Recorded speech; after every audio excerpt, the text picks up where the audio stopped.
faculty thinks I've gone loopy, like some kind of spongy Mobius strip. That's why I'm here, isn't it, Dr. Dekker? I can see people's dreams. I've set up an experiment. My dad is trying to hurt me. Quantum suicide. Have you heard of it?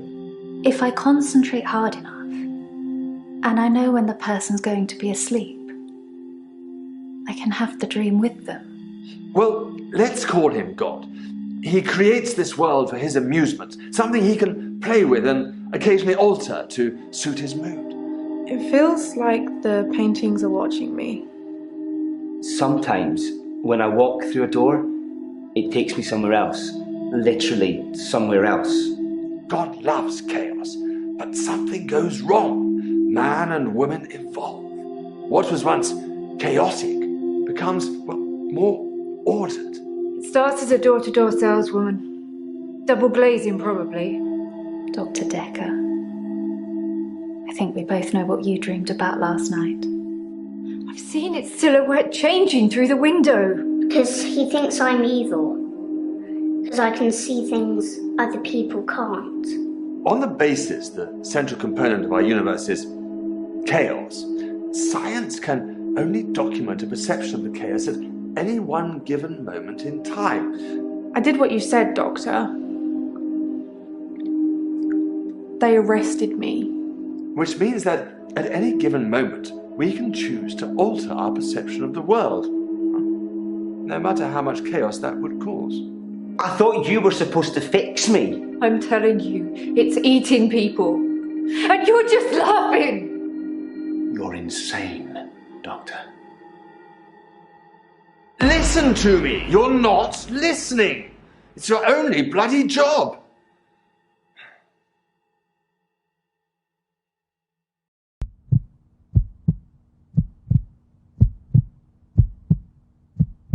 Doctor, you're late. And after all those promises, never mind, Doctor. let's not keep the patient. You're late. And after all those promises, you're late. Doctor, you're and after late. after all those promises, never mind.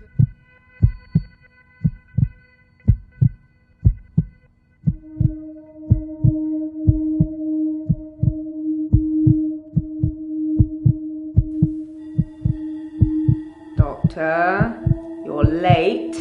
And after all those promises, never mind, let's not keep the patients waiting. And if you want anything, just... Oh, sorry, I forgot. I'm not going to be here.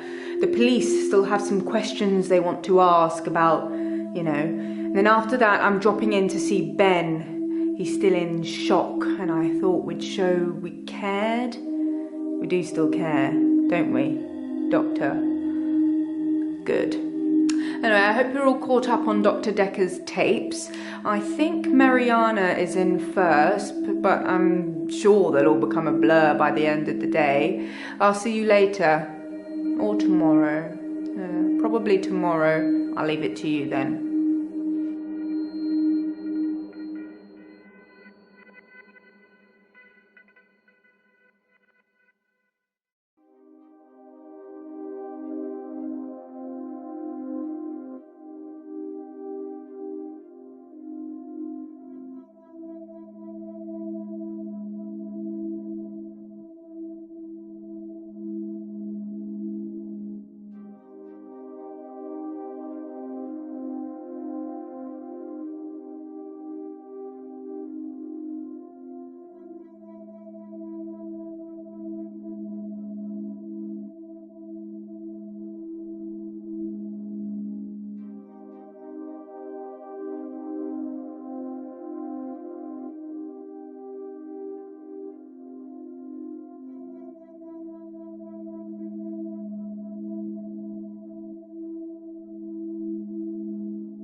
Dr. Dekker was a complex man. I spent a lot of time with him, but he won't remember it that way.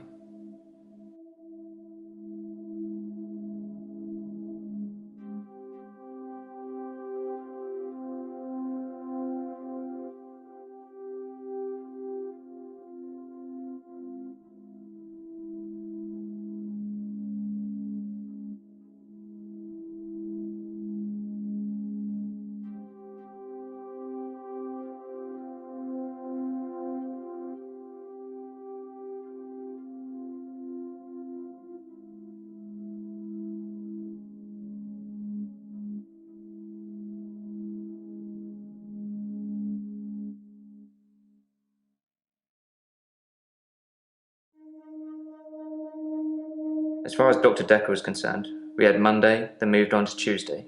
But me, I had Monday 5, 10, 50 times before I got to Tuesday.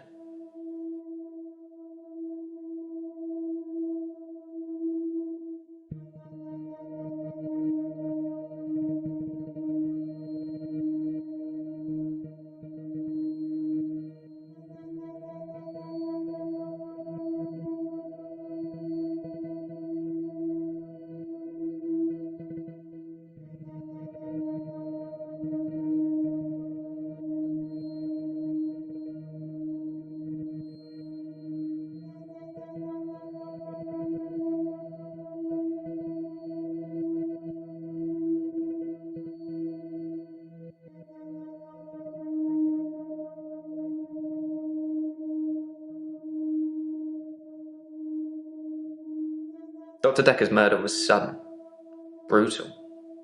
It's terrible. But Doctor, 2 weeks. 2 weeks I had of rolling days. No do-overs. No Monday, Monday, Monday. I wouldn't kill anyone, though. I'd have to keep doing it, wouldn't I? Few things seem to move me forward.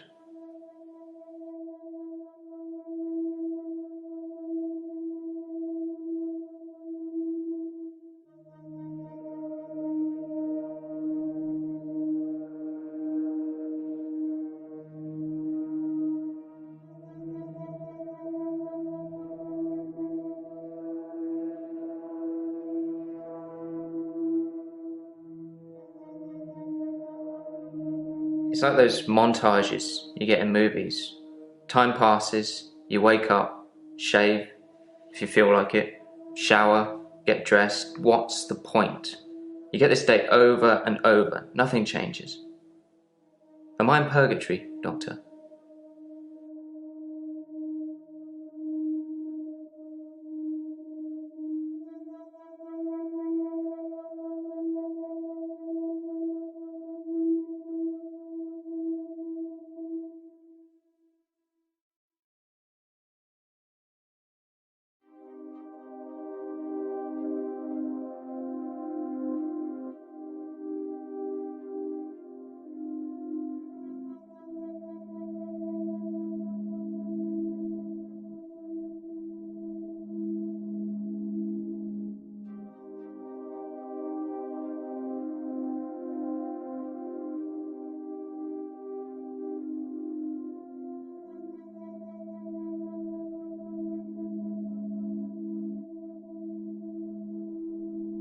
I watched that Bill Murray film, Groundhog Day, to see if there's any clues.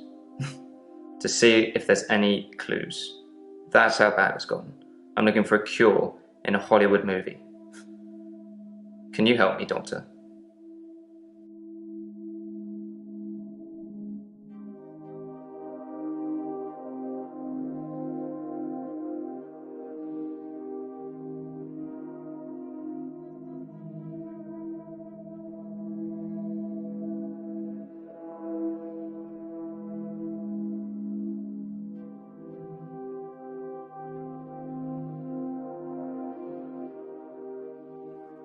I'm Nathan Peel. I'm a supermarket worker from, well, hell, really.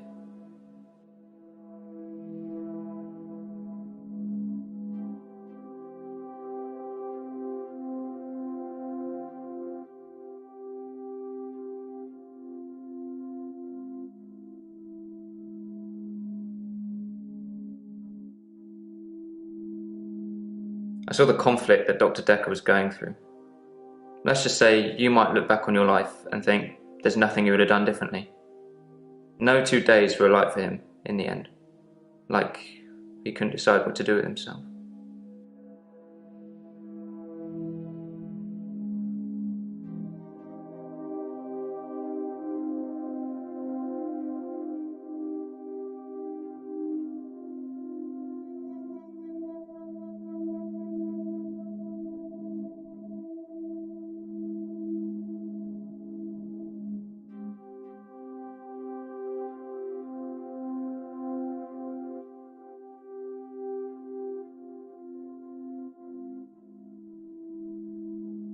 Because I'm stuck between this day and the next.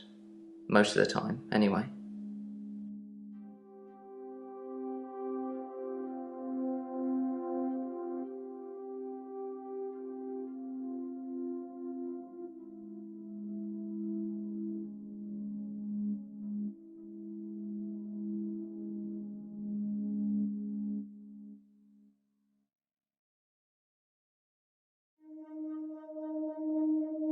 He was like a kid in a sweet shop.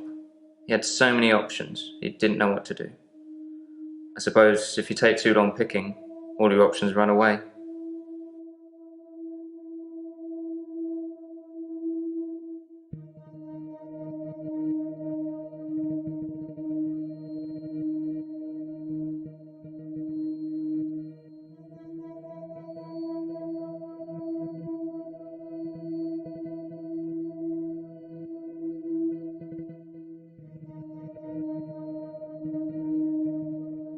Sometimes it looks different. Sometimes the bird song will change, or the weather will be less bleak, or that person who nodded at you yesterday doesn't do it today. But it doesn't usually change. You need a tragic event for change, like a murder.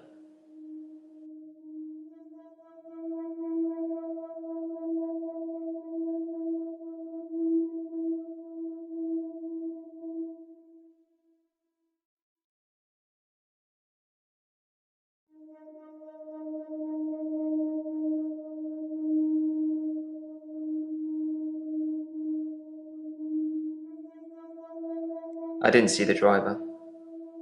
It was my fault. I pulled out and the lorry just rammed me. Well, Hannah. She was sat next to me. I was in shock, obviously. And when I came to, she was so close to me. It was like she was trying to hug me. But it wasn't right. Not natural. Bits of metal pushing through her. That was 5 years ago.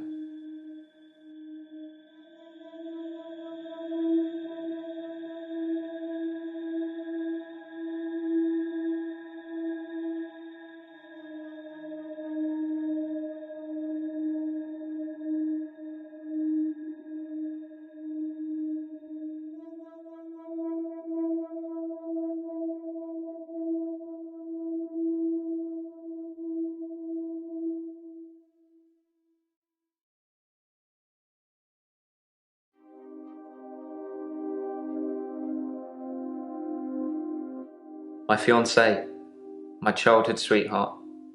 We met at secondary school. She was head girl, I was the quiet one. She liked computer games, so I instantly fell for her. I proposed in Goldshire. She said she didn't date elves, so I leveled up to a human necromancer and asked again. Sorry, it's Warcraft? We spent a lot of time on there.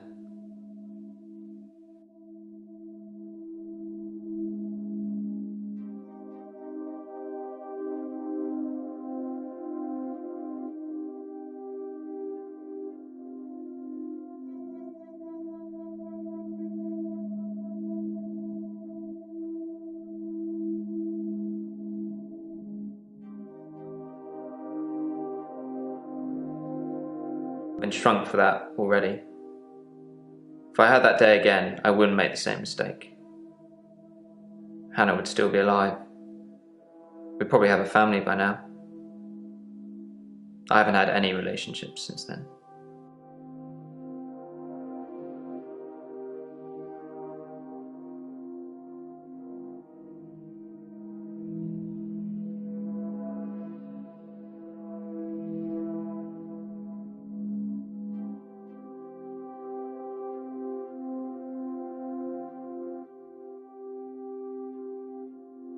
I don't know how, but thank you, Doctor. This is our first time around, and I trust you.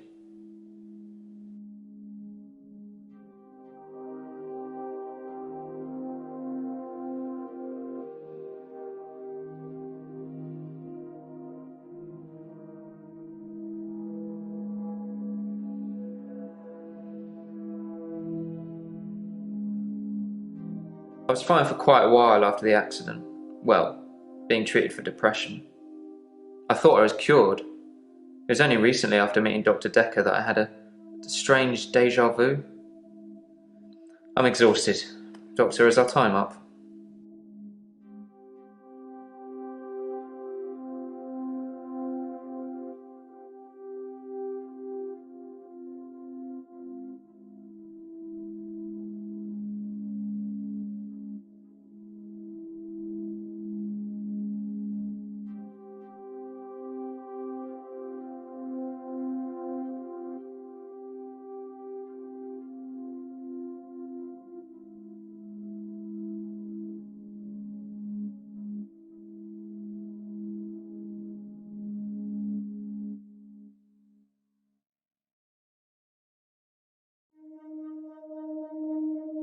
Most of my days a blur.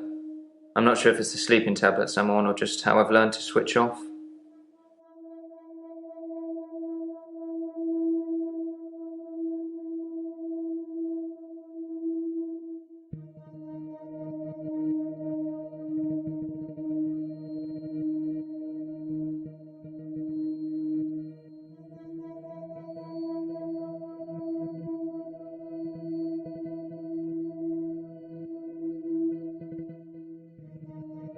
We played World of Warcraft a lot together. I guess it's not the cool thing to do anymore. But we had a lot of memories there. To be honest, it reminds me a lot of life now. The same thing over and over again. Bring me X bunnies to make a stew. Y badger teeth. Rinse, repeat. Maybe I'm just grinding life.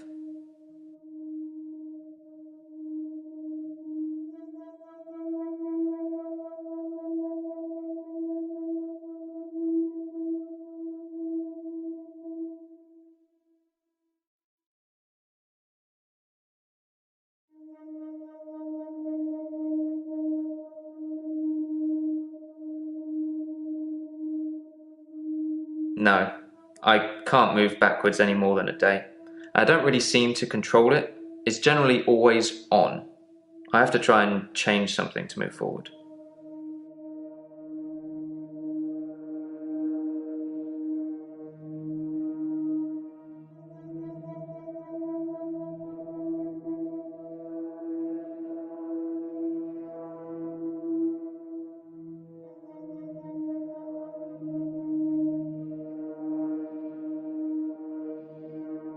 I'm on temazepam. Dr. Dekker prescribed them for me. He thought I would sleep through to a whole new day. I didn't.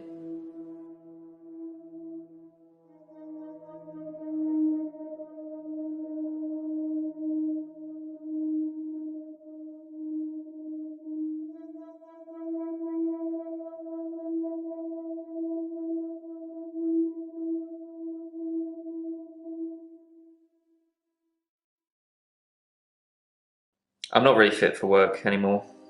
I work in produce at the local supermarket.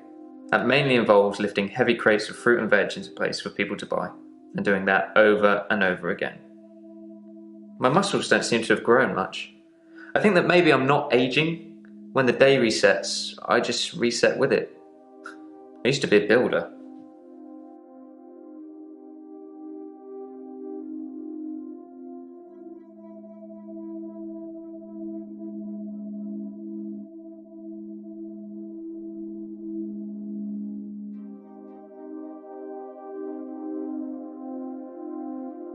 I'm 57. Kidding. Just if you spent the whole day at the gym and then repeat that day and not go, you'd have achieved nothing.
I'm Mariana. Are you feeling okay?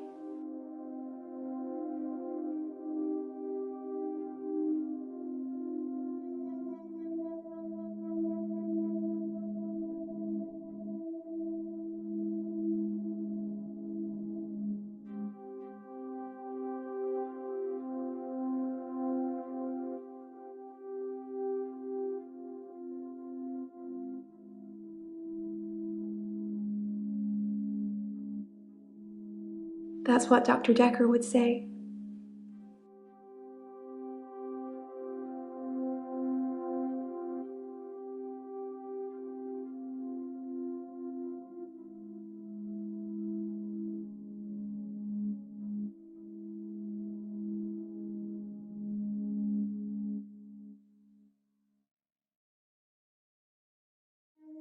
I think you're supposed to tell me what's wrong with me? Isn't that how it works? The police keep picking me up for public nudity.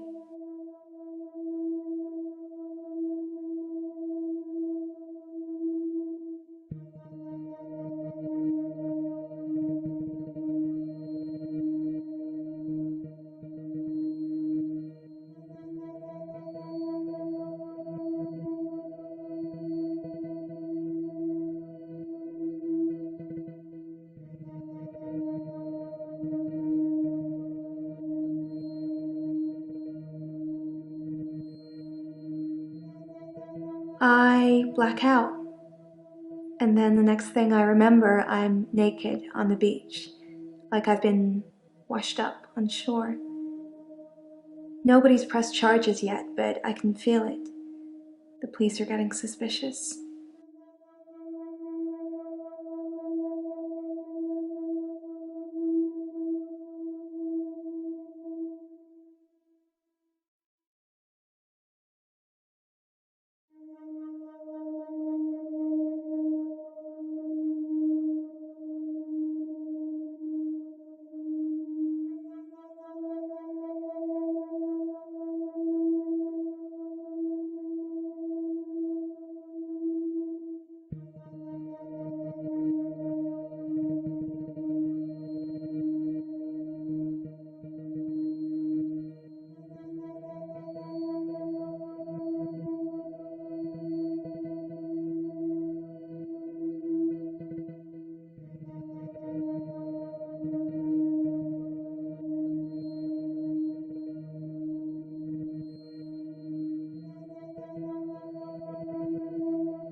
There's more than one question there. Break it down for me.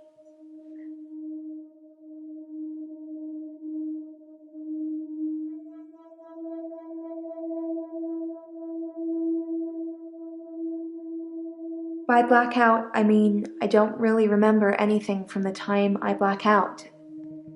I'm lucky to be alive, I guess.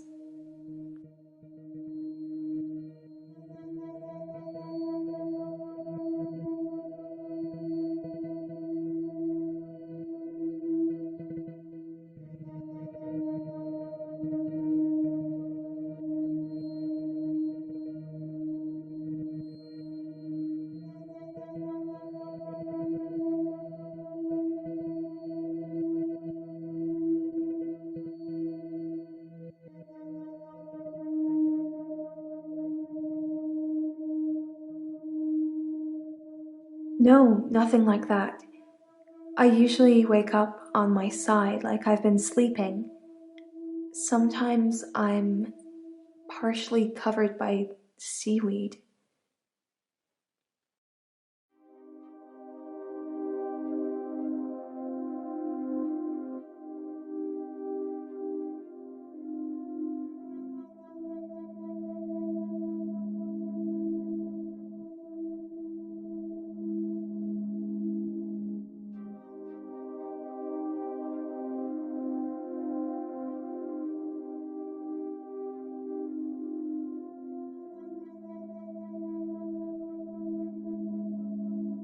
I work for myself.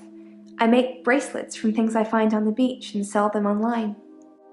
I spend a lot of time at the beach. It's just way more relaxing than anywhere else. You should come with me one day. I can show you all the sights.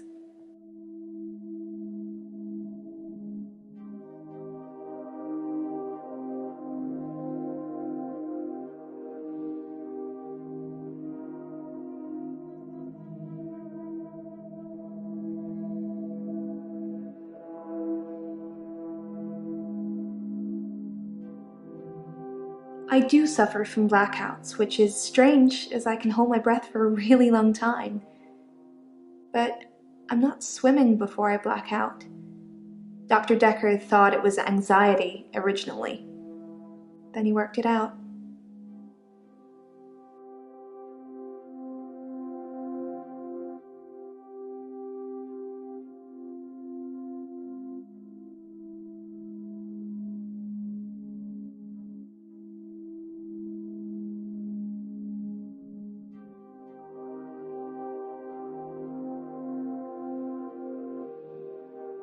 He eventually decided it wasn't anxiety, but I'm not going to tell you his final diagnosis. We should have a fresh start. I don't want you influenced by the prognosis.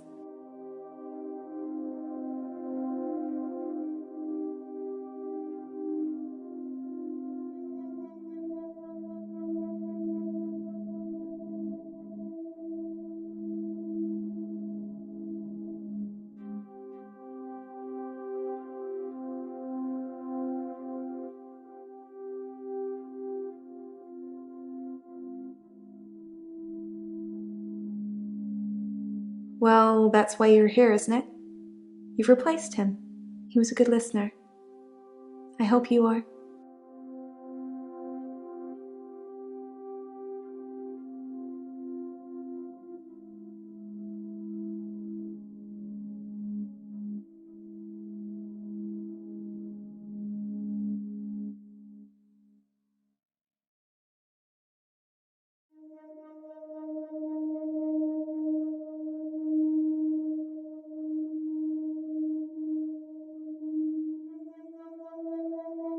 I want to stop having the blackouts. I want to stop waking up at the beach. I want to remember those entire evenings. Can you suggest anything that might help?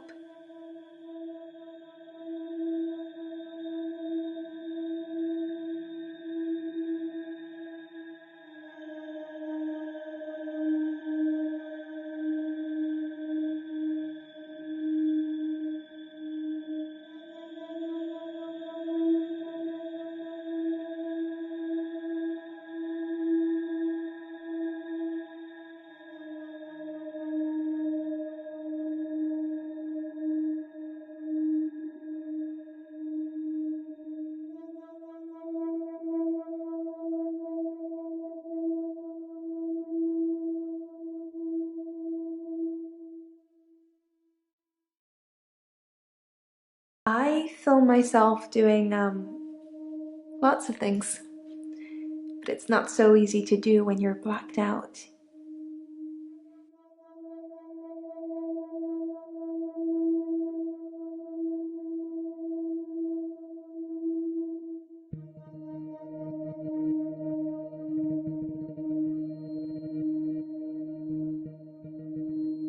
Will you do it for me?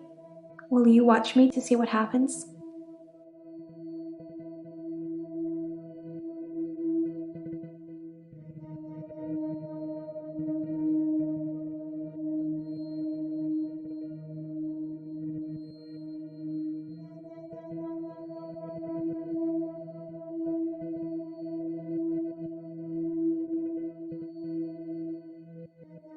Dr. Dekker could really get inside you. It was unsettling, but you let him do it. Part of the process, I guess.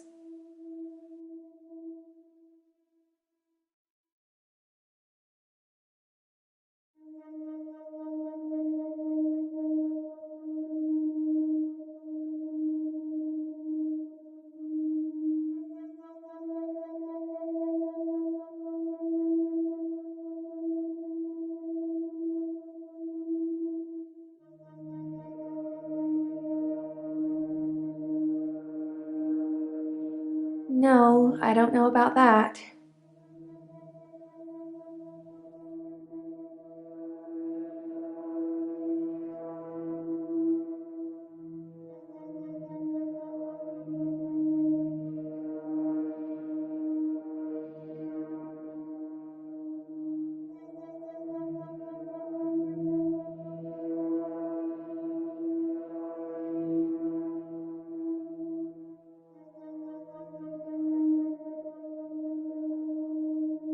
Dr. Dekker thought I had generalized anxiety disorder, GAD, because of the blackouts. He thought I was breathing badly.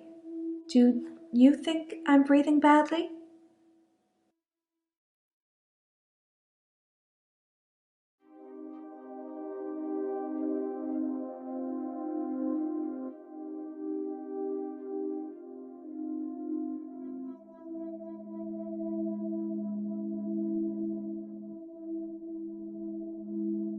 So, it's a date then.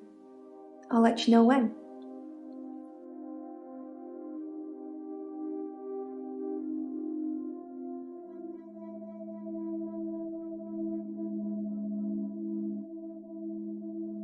You can check my breathing if you want.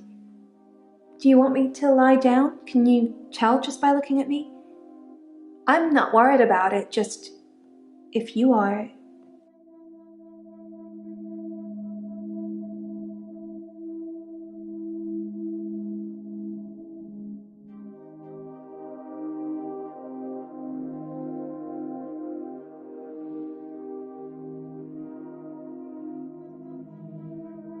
I'm not sure holding my breath too long is causing blackouts. I mean, it could, but I don't remember ever having a blackout when I'm holding my breath.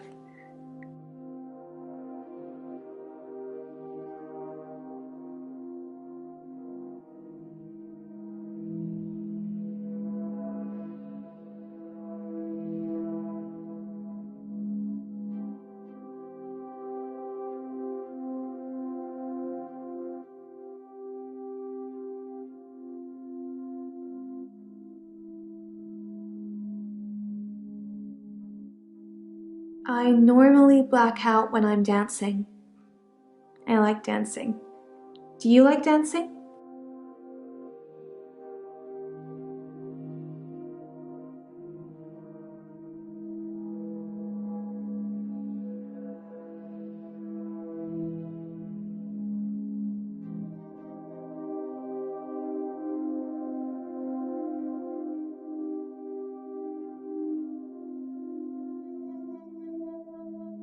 I dance a lot at nightclubs. I know most of the nightclubs around here.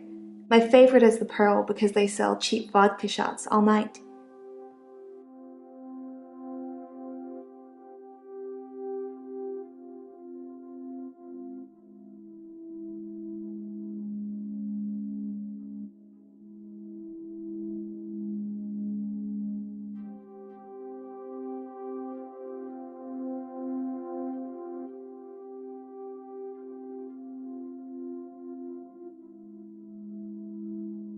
I don't drink.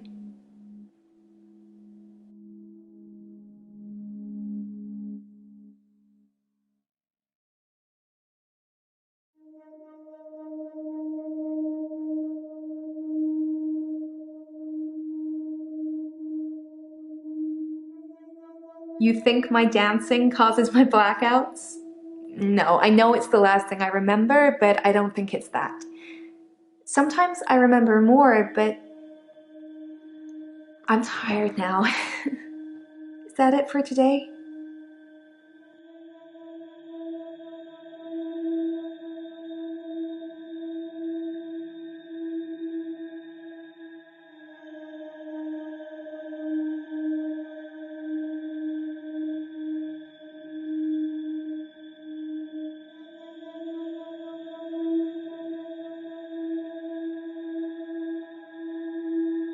Cool. I dance to anything with a beat.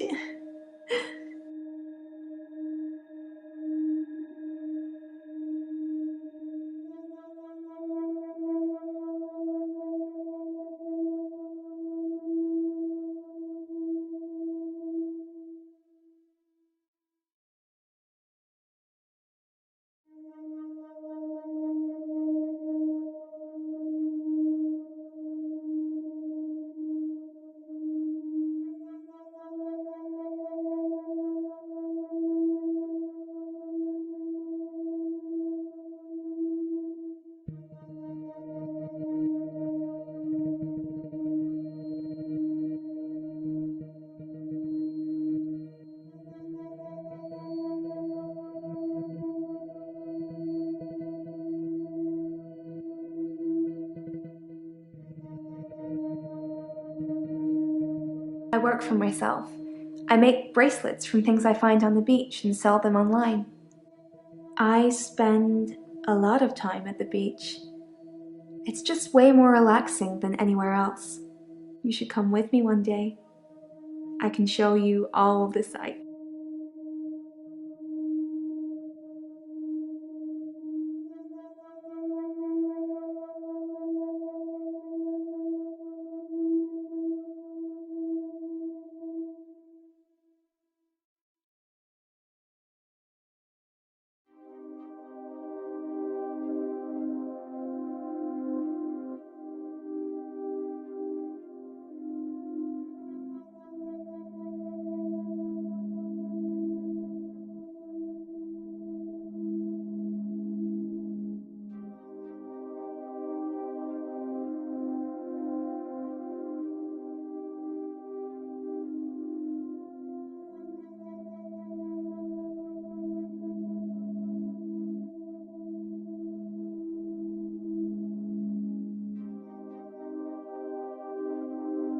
That's not really helping with my blackouts.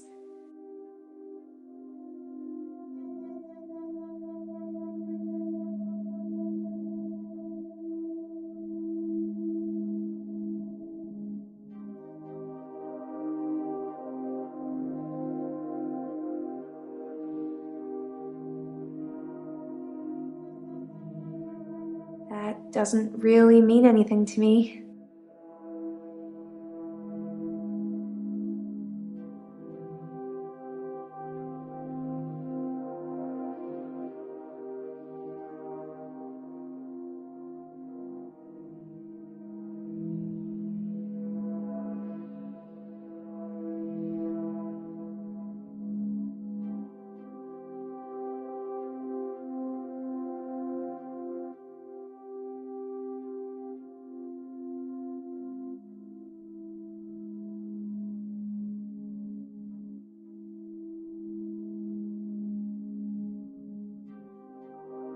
Wow.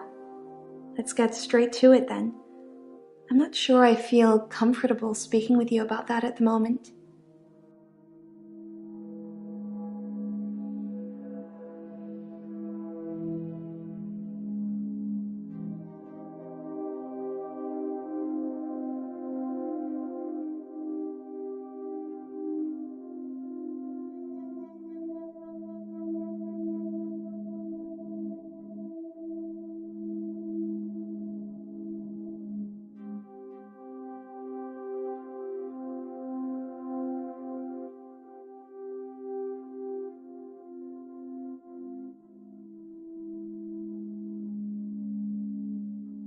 Dr. Dekker was fine. He had good relationships with his patients as far as I know. I'm not sure why anyone would want him dead.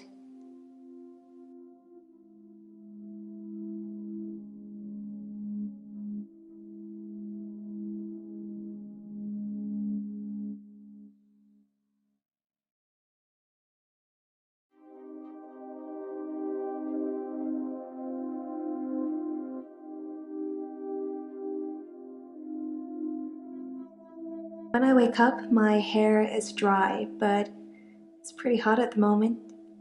I get baked quickly by the sun.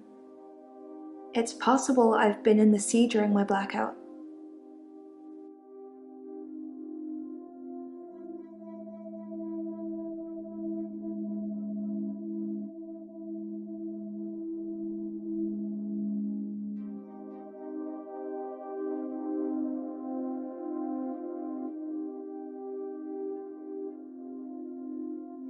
I've been a patient here for 3 months. Today is my patient birthday. Do I get a cake or something?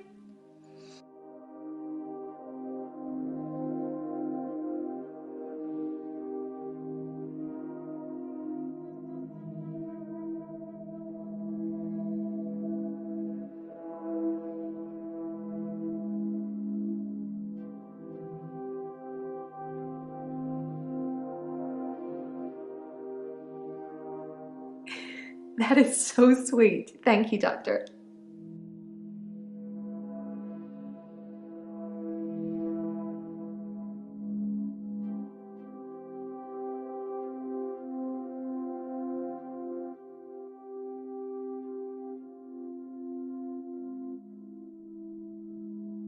I guess people see me and call the police. But someone will take offense eventually, and I'll be charged with indecent exposure.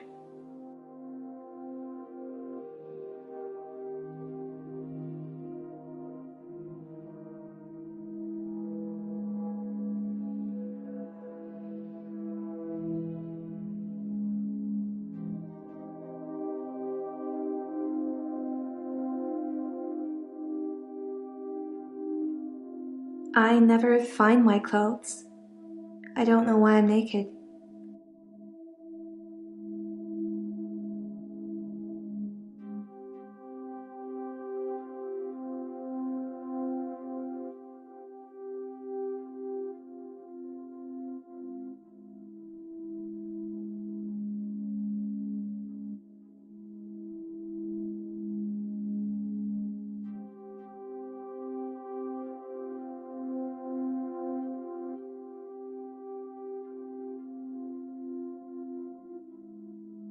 I hold my breath when I'm swimming underwater.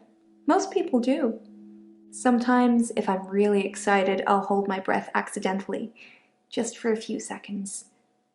I don't know why.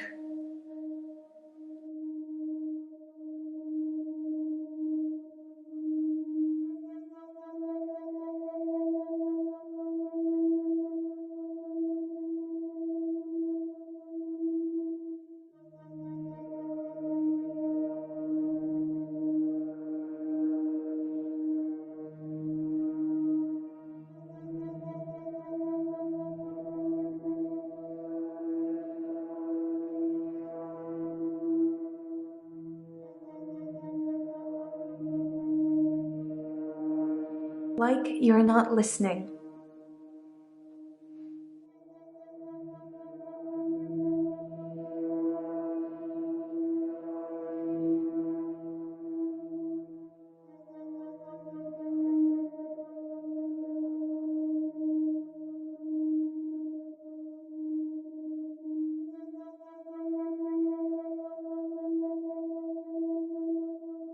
I love the beach. Until somebody tells me it's gonna kill me, I'll keep going. Have you ever been addicted to something, Doctor?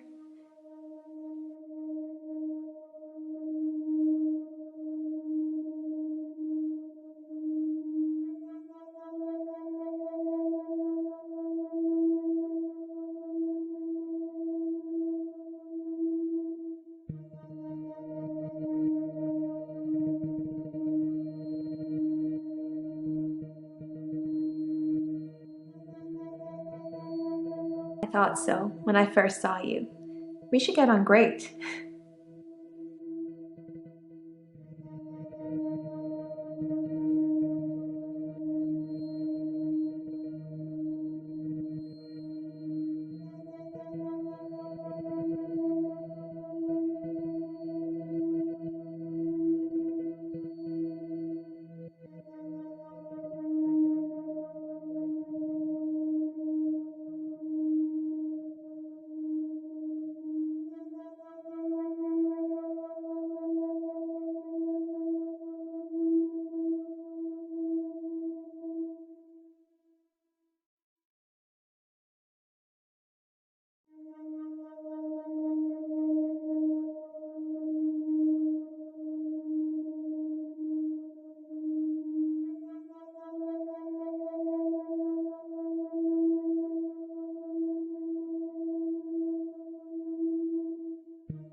When I wake up, my hair is dry, but it's pretty hot at the moment.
If that's what you want, I'll stop clubbing for a while. It's no biggie.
I'm not seeing anyone at the moment, if that's what you're asking. Why can't a girl go to a club on her own? I like dancing. I don't have many real friends, I suppose, but that's what happens when you move about a lot.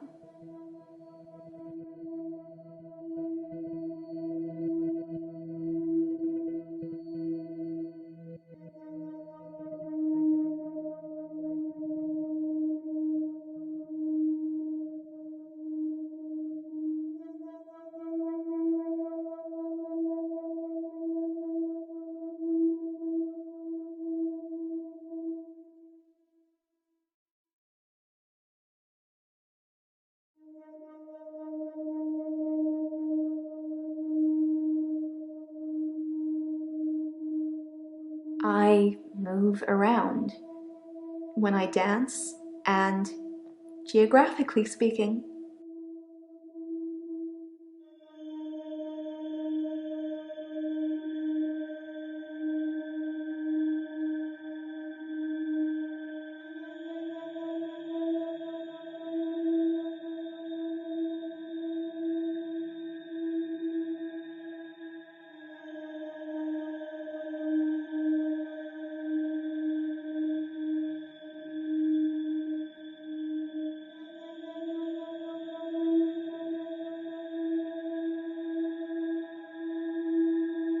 I don't know about that.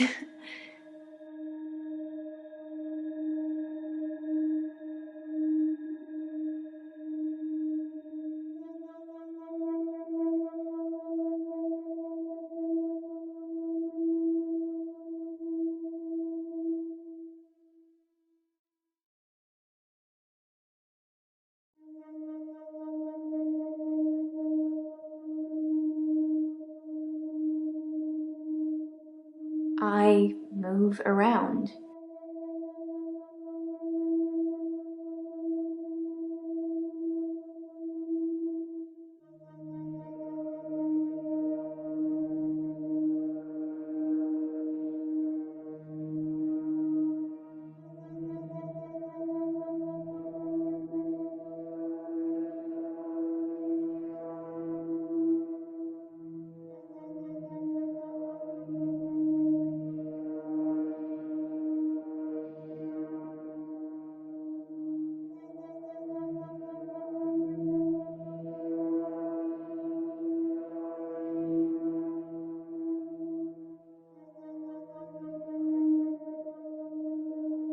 The Pearl is great because the people are so relaxed. I think that's got a lot to do with the cheap vodka shots, or maybe it's just the black lighting. Who knows?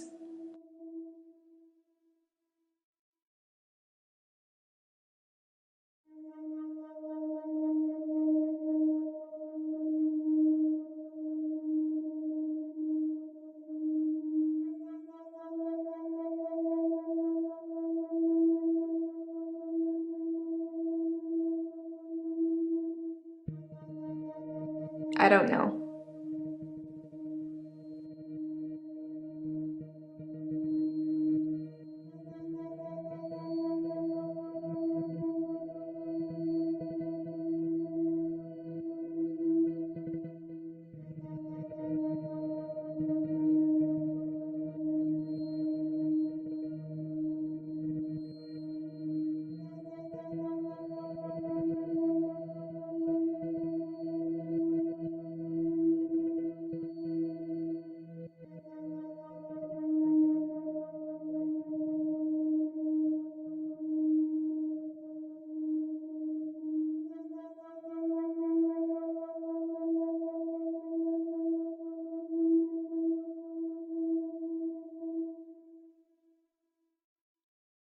That doesn't mean anything to me.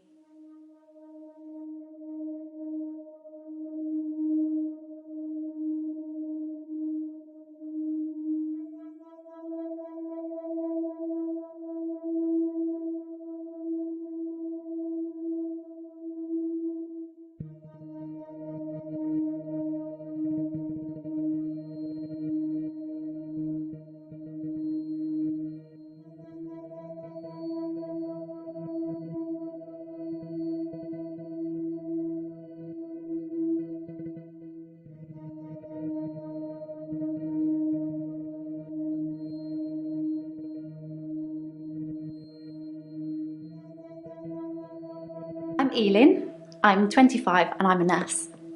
God, I sound like I'm on one of those dating shows.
Terry's one of the other nurses at the home.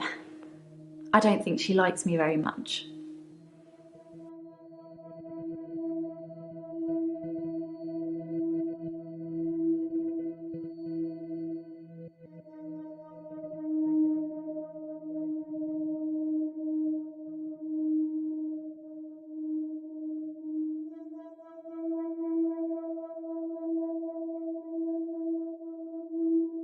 I started seeing Dr. Dekker a few months ago. I thought it would be nice to have someone I could talk to about work. It can get a bit stressful sometimes.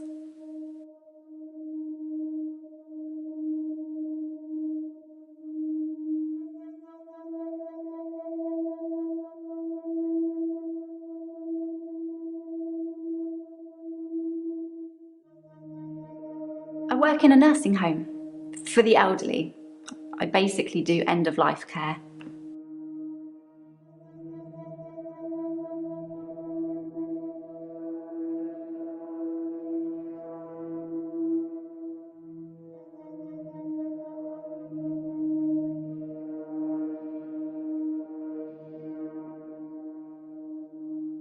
The usual things.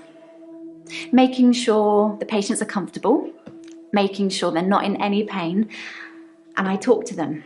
I keep them company. Some of them get pretty frightened about what's coming. Well, those of them that aren't out of it on meds.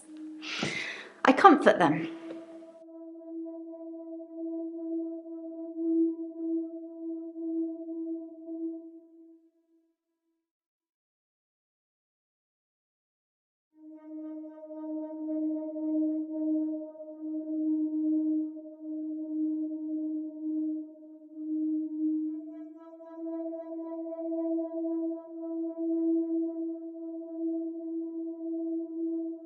I've known a lot of doctors over the years. Most of them arrogant idiots who think nurses are just there to do their bidding, or worse.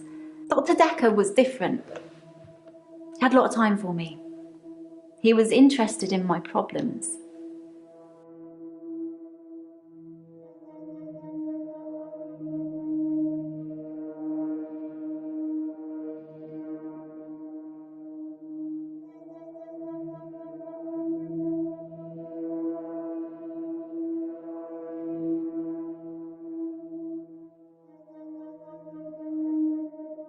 It can be sad sometimes. I don't like losing a patient, but that's the job. I don't get stressed about it or anything.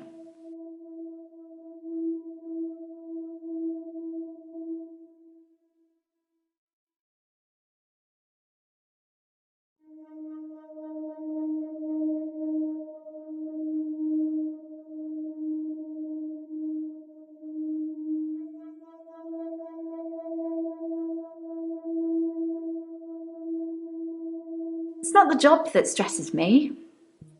It's the people I work with, the other nurses. They're mean to me.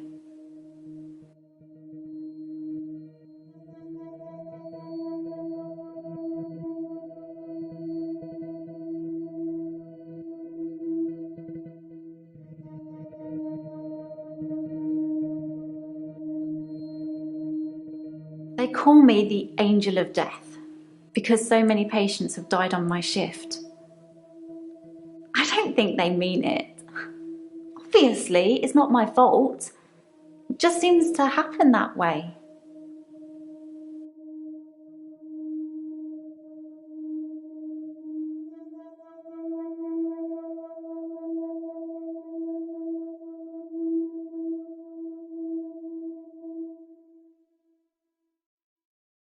Hmm, 3 last month. 3 the month before that, I think. But only 1 so far this month, so that's good. Although one of my patients, Hilda, I don't think she's got long.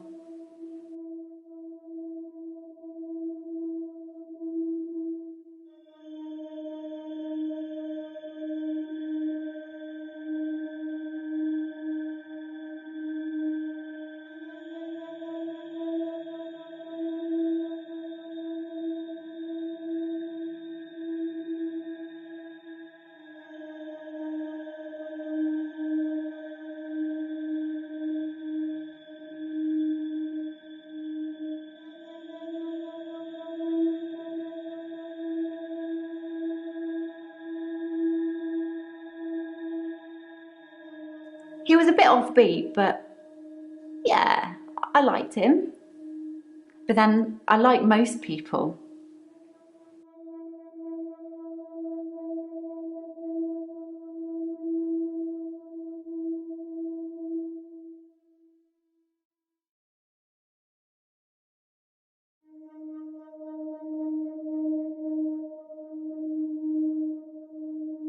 She's one of the crotchety ones. Always swearing and spitting at me. Never got anything nice to say. Thinks we're going to smother her in her sleep or something. She doesn't bother me though.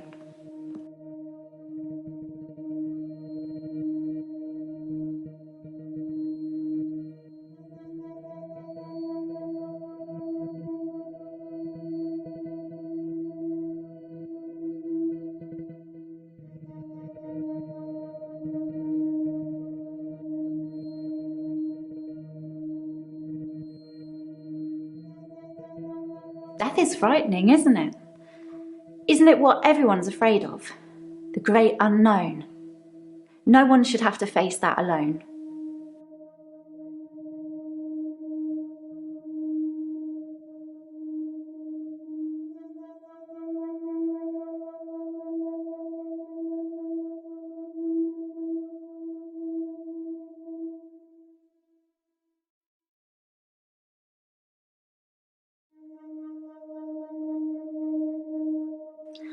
I'm not really looking for love at the moment.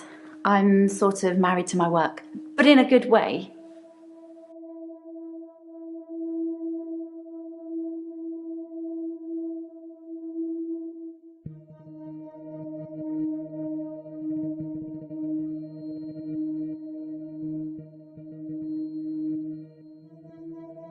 I don't like it when patients are heavily sedated, especially when there are alternatives, like herbal remedies. I mean, imagine if you only had a few days or weeks left to live. Would you want to spend it asleep?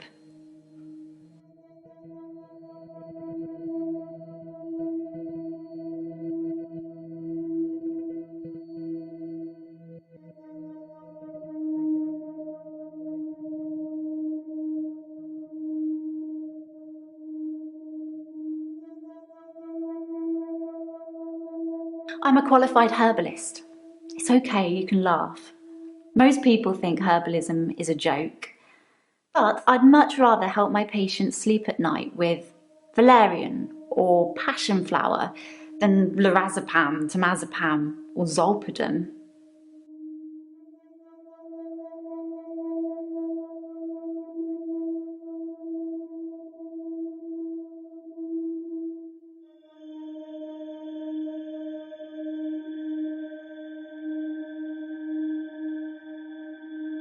Exactly. I feel like it's almost criminal. Like you're robbing people of their last moments on Earth. You should be able to savour the experience, not sleep your way to death.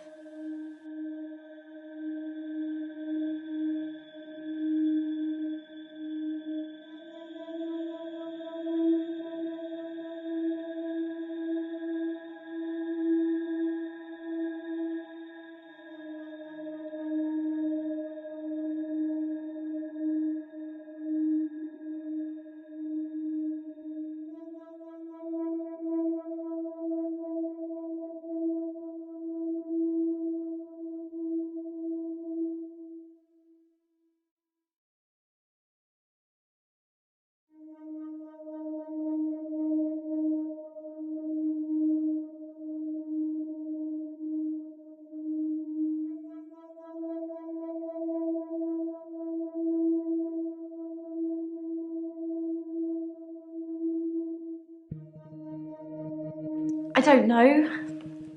I feel like I'm the weakest link or something.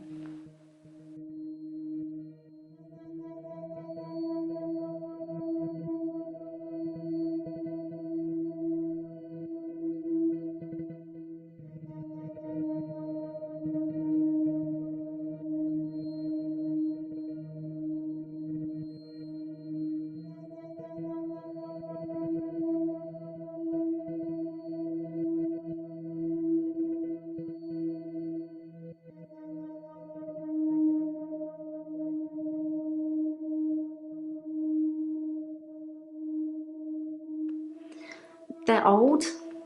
People die when they're old. I mean, medically speaking, it's heart failure or organ failure or pneumonia. They're all natural causes though.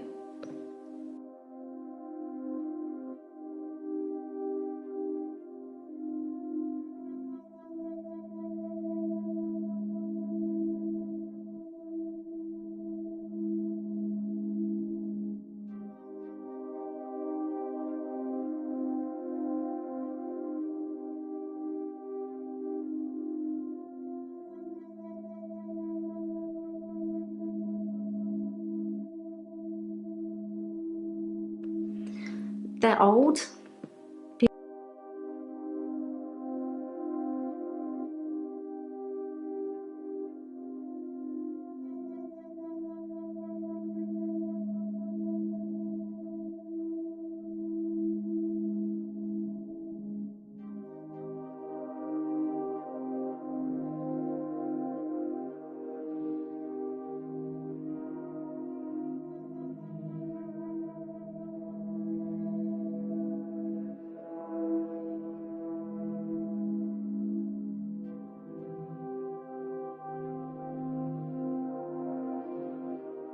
I don't like it when patients are heavily sedated, especially when there are alternatives like herbal remedies. I mean, imagine if you only had a few days or weeks left to live.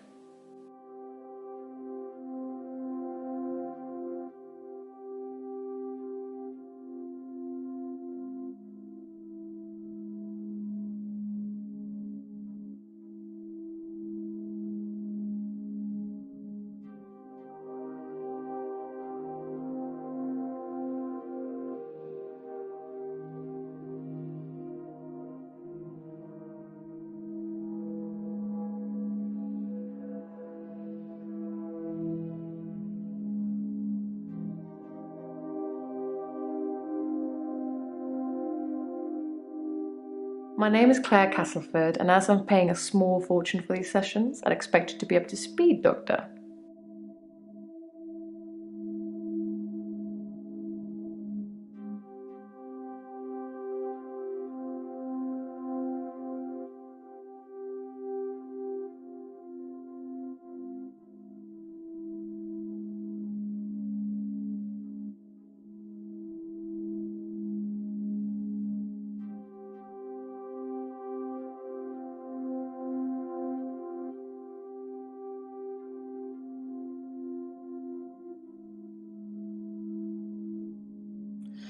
Well, according to your predecessor, I'm a delusional psychotic with obsessive tendencies.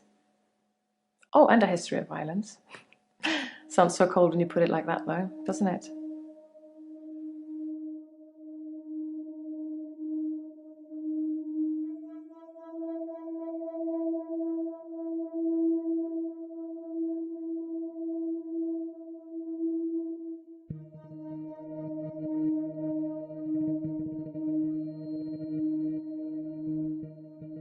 To be fair, there was only one violent outburst that hardly qualifies as a history of violence, and he provoked me.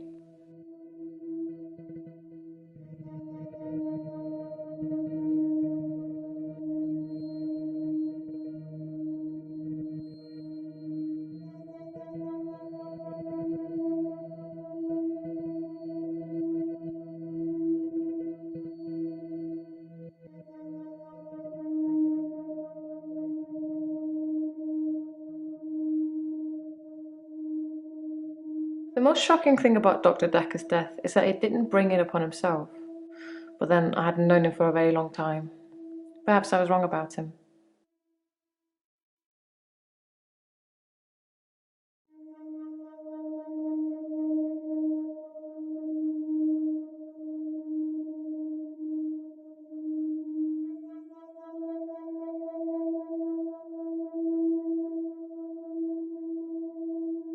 Being rich has its perks, but honestly, I would give it all up in a heartbeat if it could free me from this madness.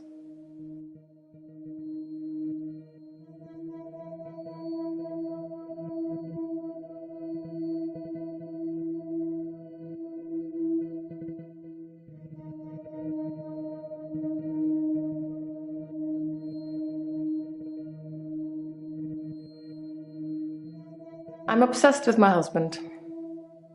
It's absurd, really.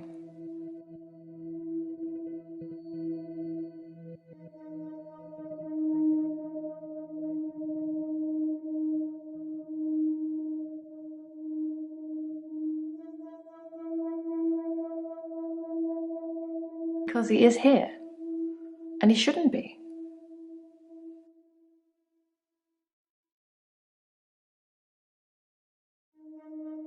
Lucky to be alive. He almost died.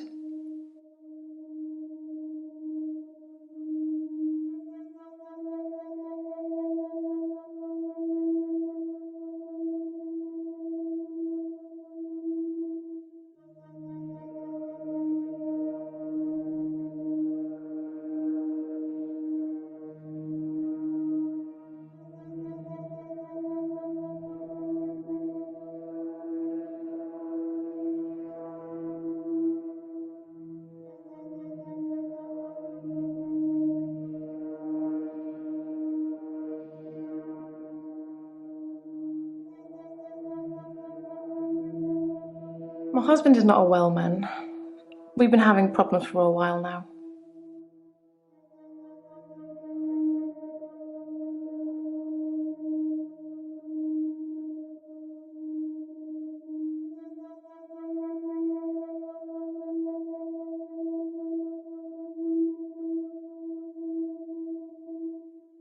His health, if you can call it that, has been deteriorating rapidly in the last few weeks.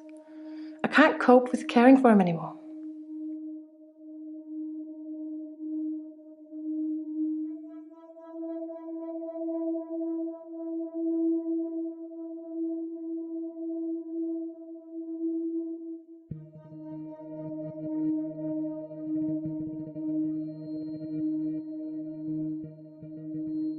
David has trouble looking after himself. Sometimes I'll leave the lake house and he's just sitting in the rocking chair on the porch.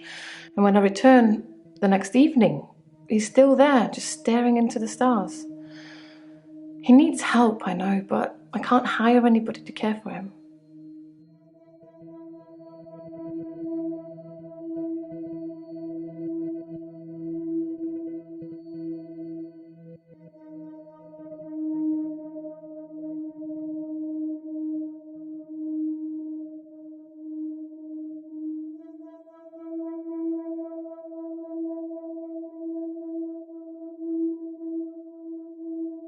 Delusions, as in seeing things that are not there.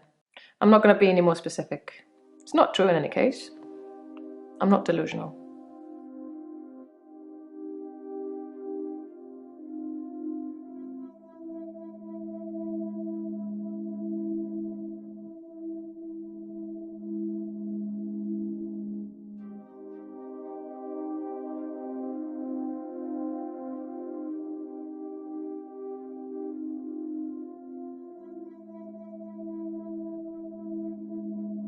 I stabbed him with a steak knife.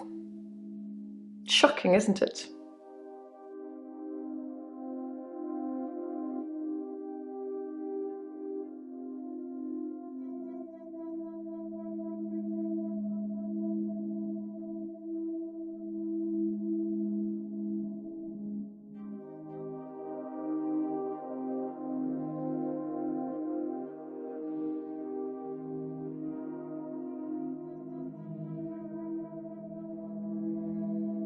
It was a brief moment of temporary insanity.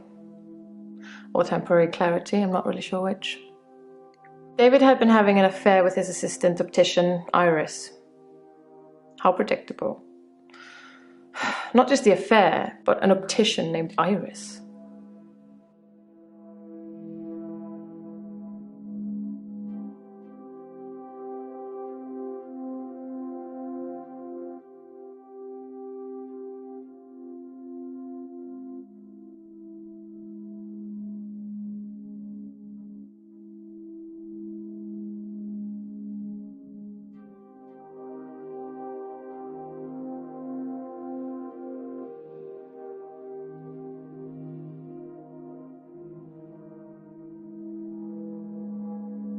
Since our altercation, he's become less and less active. His mind's become less and less active too. Such a delightful conversationalist at one time, now more of an enigmatic husk.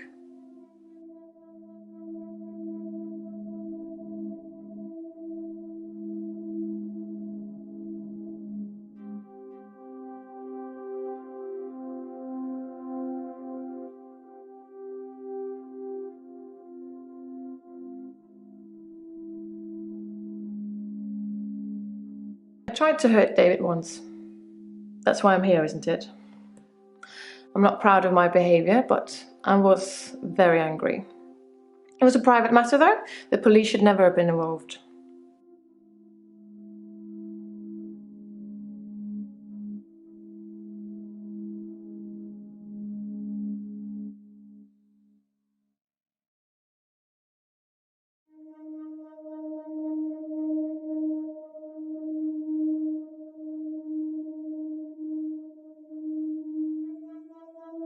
I never used to get angry. Ever. If you're angry, you're not in control. Isn't that right? And it would be very bad for me to lose control.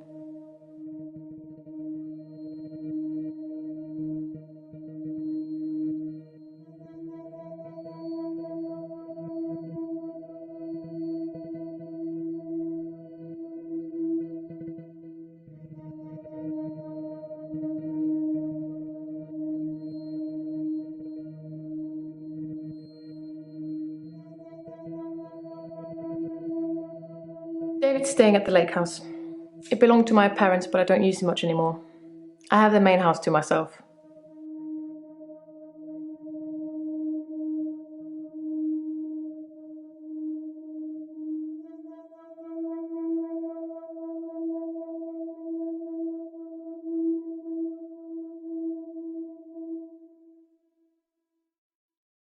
Let's save that for another time, shall we?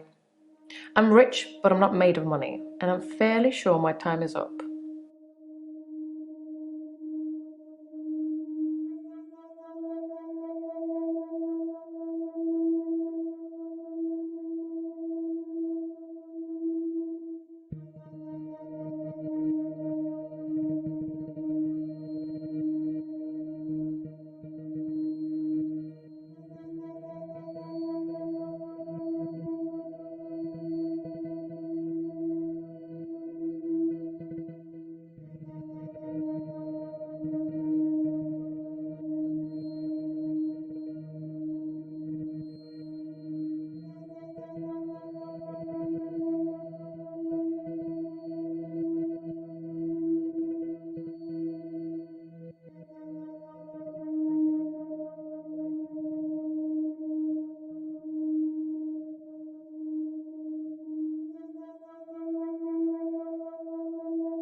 Who's to say who is sane or insane?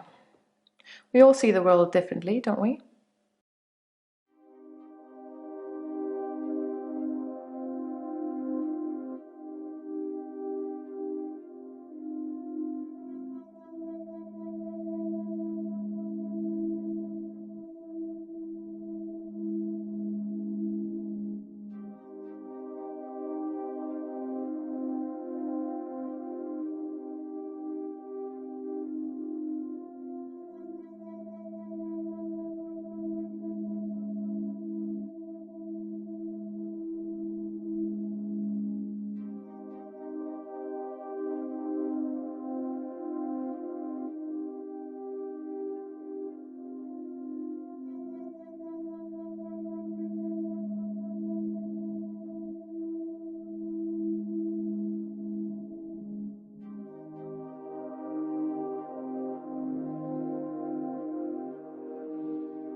I'm obsessed with my husband. It's absurd, really.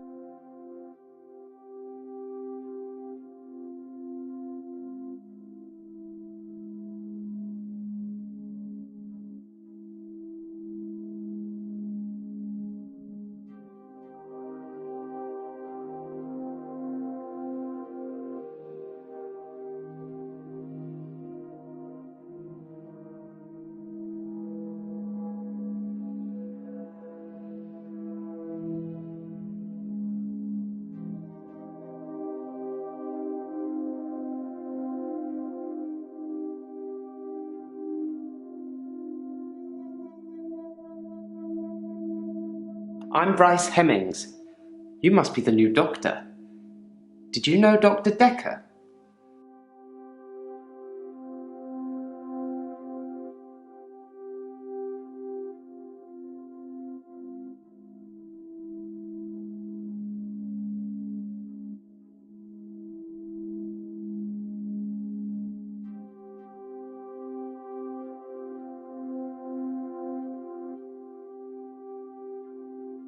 He was an antagonistic psycho. I hope you're not from the same school of thought.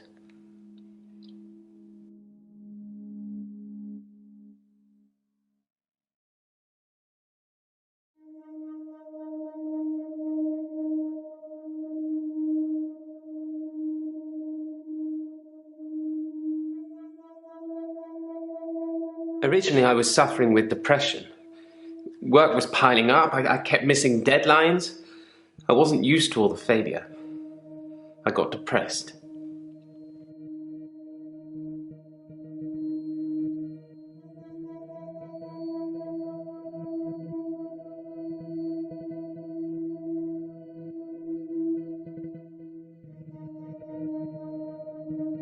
I'm a grave digger, Doctor, and people are dying quicker than we can bury them.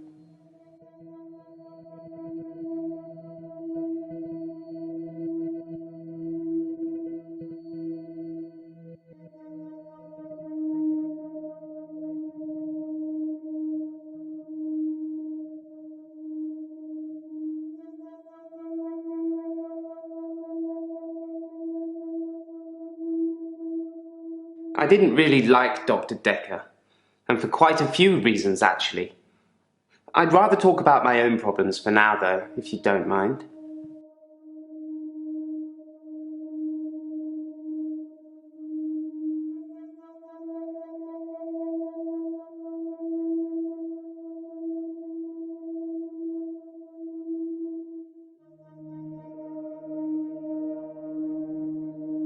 You'd think being a gravedigger had its perks, but it can be very stressful. There's a trend going towards burial rather than cremation again, and as well as running out of space, we're running out of competent gravediggers. At least ones that can use a shovel, that is. I'm not feeling anywhere near as depressed as I used to, though. Not since I got the extra hour.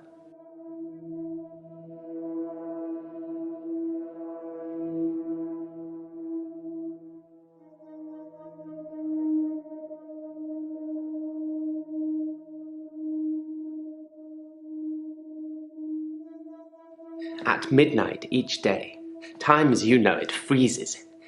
In my world, it just slows down to almost a stop. But I don't. I'm free to wander around and do as I please. An hour later, normal reality continues. It's my very own midnight hour.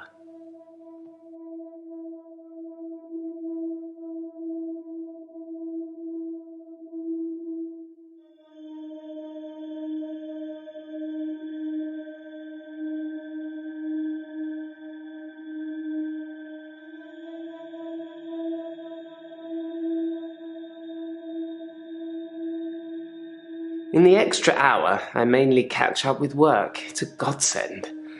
Sometimes I play chess against myself.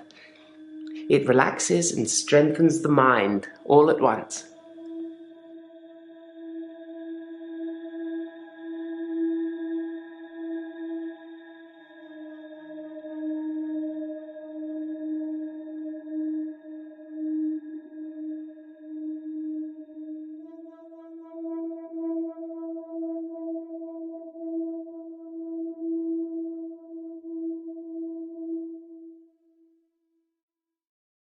It's a bizarre thing to know you have an extra hour every day. I rarely ever sleep until after midnight now, so I can appreciate the extra time. I get a lot of work done in that time. I'm completely caught up.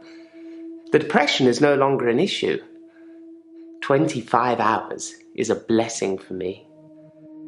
But apparently it's not real, and I'm insane for thinking it is. What do you think, Doctor?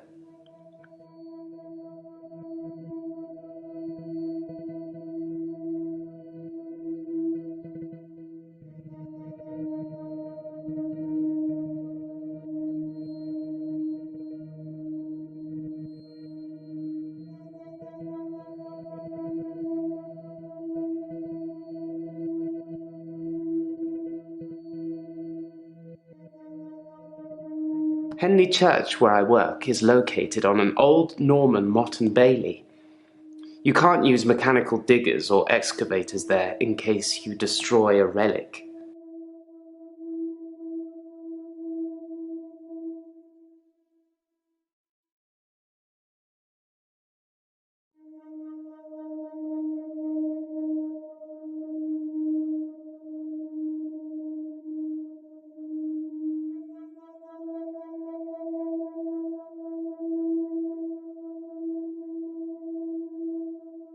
Henley Church is relatively small.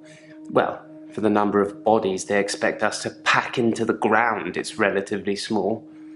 The whole building was once owned by Scientologists, but they handed it back to the community as a tax break, I believe, or they'd finished doing whatever it was they wanted to do with it.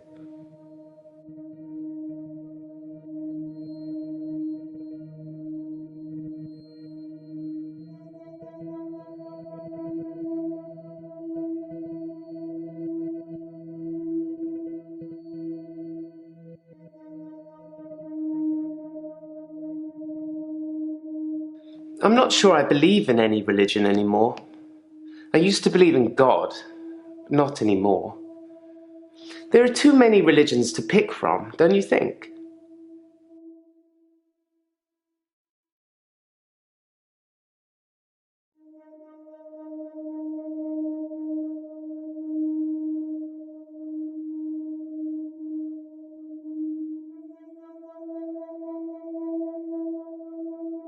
Then we agree. Have you watched Zeitgeist, Doctor? Some of it is believable, and the part about most religions stemming from the same basic facts. It's more likely they've all got it wrong than one of them has got it right.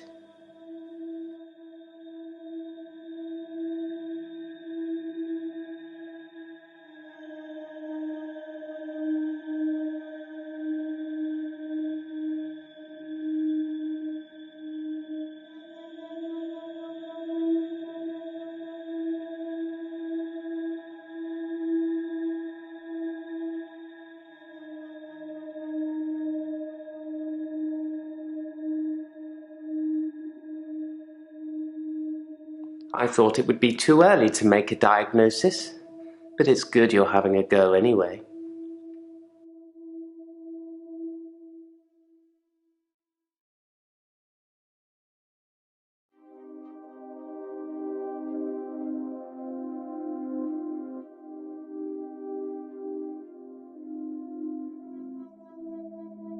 I stumbled across a relic myself, an ancient chess piece, a queen, I believe. The best chess piece, the most freedom of movement. But they took it away immediately and proclaimed the whole east side of Henley Church a protected site of archaeological importance, which means we're not allowed to use it until the archaeologists have finished. I wish I hadn't told anyone.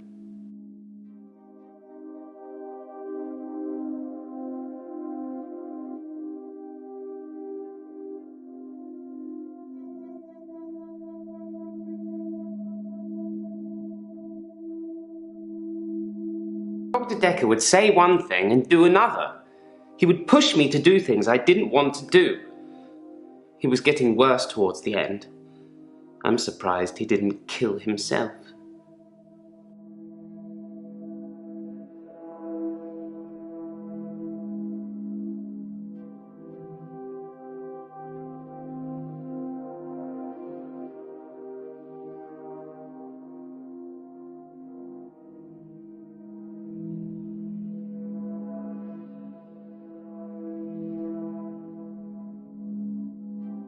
Yes, Dr. Dekker was murdered. Quelle surprise. Murder does seem a bit harsh, doesn't it? And another grave to dig. I know as much about it as you do. Less, I would imagine.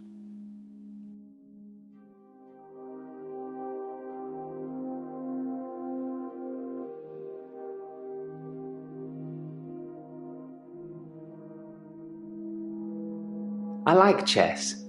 I still play sometimes when I can find an opponent. There's nothing more satisfying than planning scores of moves in advance and then watching things unfold as you saw them. I shouldn't have told anyone about the Queen.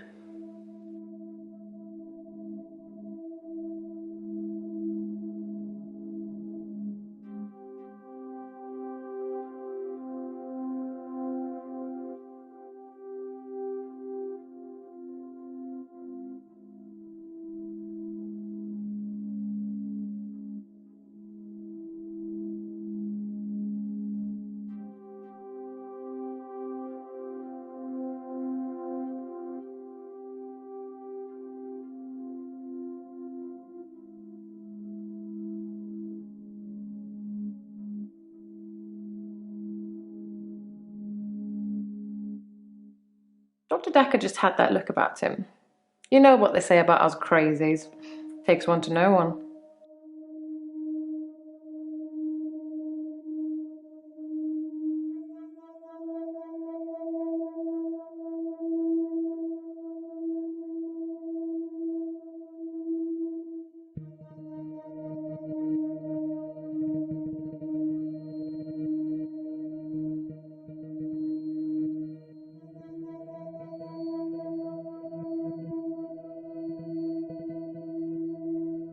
Keep up, Doctor.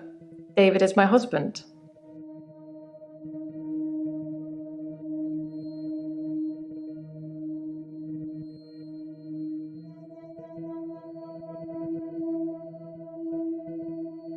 The police seem to think I'm dangerous. I'm only sitting here talking to you because I have a lot of money. Otherwise, there's no doubt I'd be thrown into prison for a very long time. That's why I need your help, Doctor.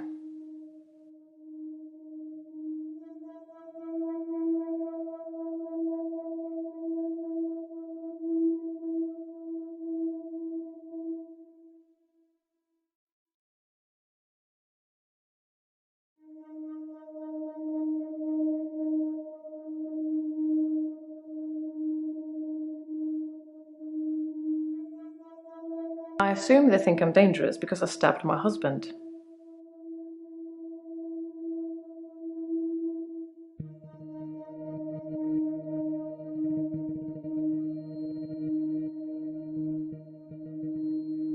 I suppose after what I did, there are people that might think I belonged in prison. What do you think, Doctor? Can I be saved with therapy, or should I be locked up like a dangerous criminal?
You have a lot of faith in your abilities. That's good. I look forward to being completely cured.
I'm not saying anyone should be happy about dying. I've seen lots of people die, and it's a special moment. There's literally nothing else like it.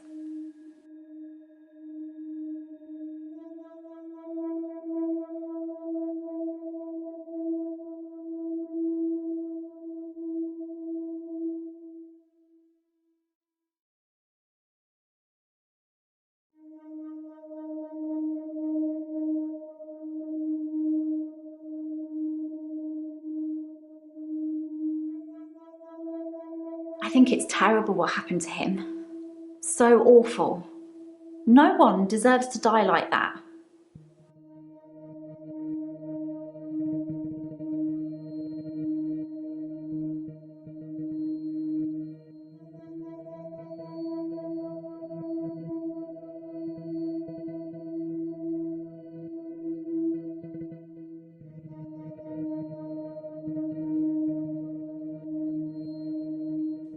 I'd been seeing him for about 9 months, I think.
No, death doesn't scare me.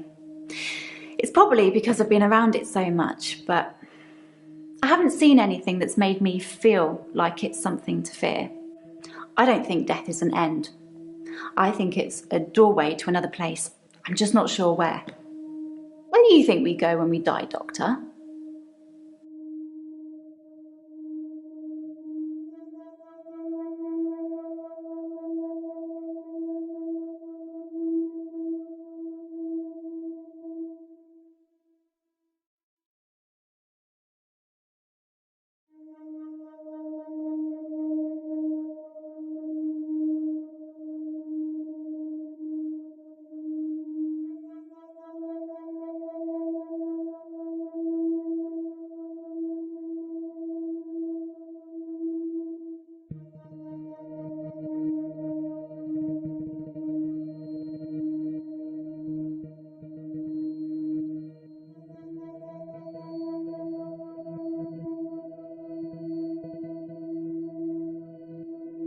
No, sorry, I don't know.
I don't believe in God, so I can't really claim to believe in heaven.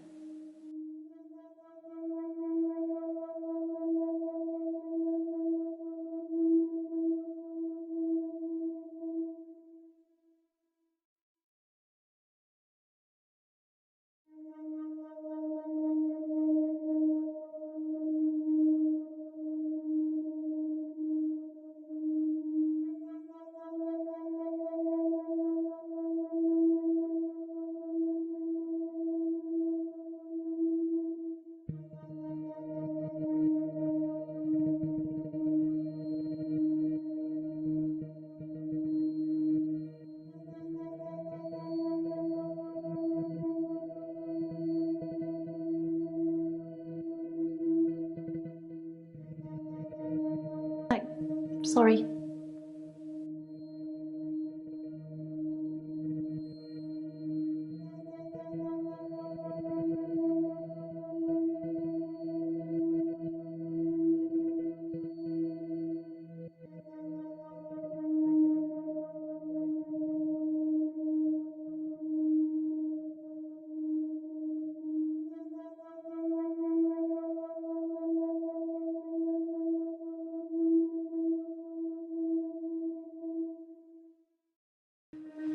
Oh, Doctor, glad I caught you. I thought you might want to hear what Ben had to say. Quick catch up?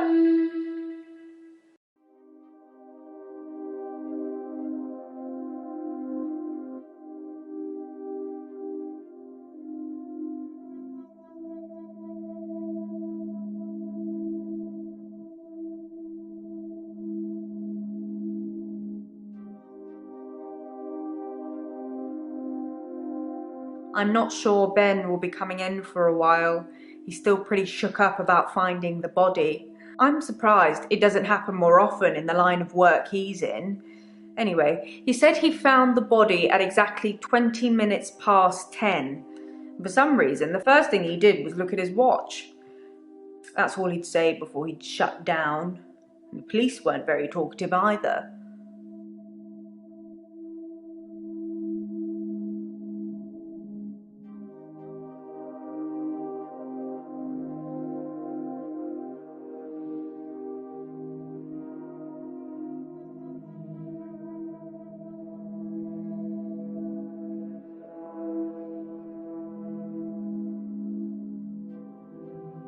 Yes, Ben found Dr. Dekker's body on Valentine's night in his office.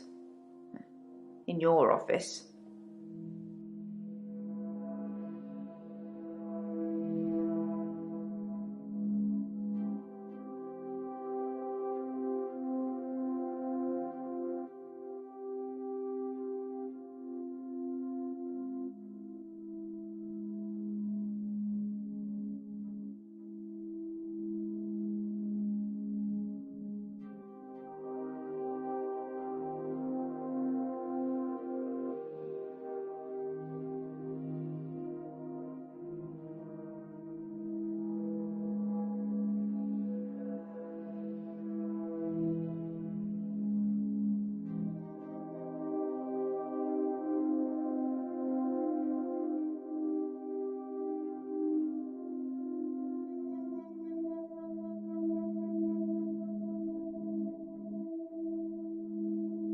Sorry, didn't you know?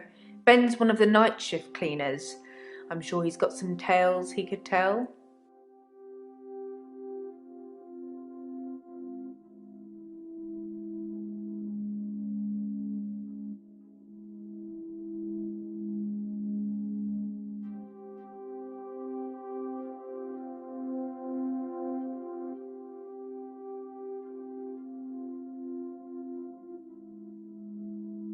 Yes, you know, the 14th of February, the Day of Love.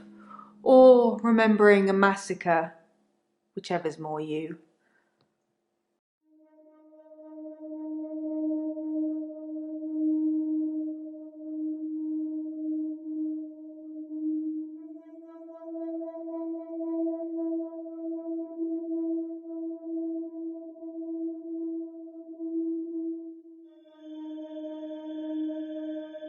wouldn't say we were best friends, but we did spend a lot of time together. There's only 2 of us that work here.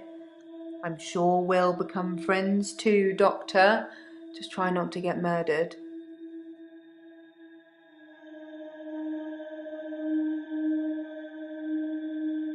The police wanted to know what I was doing Valentine's night, when the body was found. I was at home, all on my lonesome. So I guess that makes me a suspect.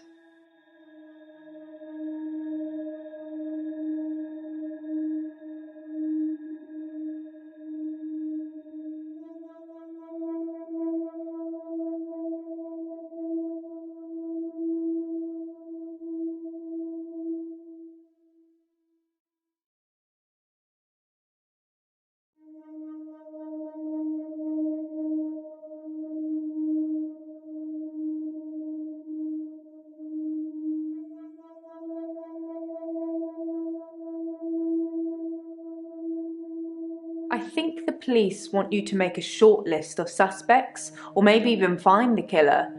You're seeing all the patients that were on the books when he was killed. There was no forced entry, so they think it might be someone he knew, or someone who had access to the office. Like little old me. Do you think I'm a suspect, Doctor?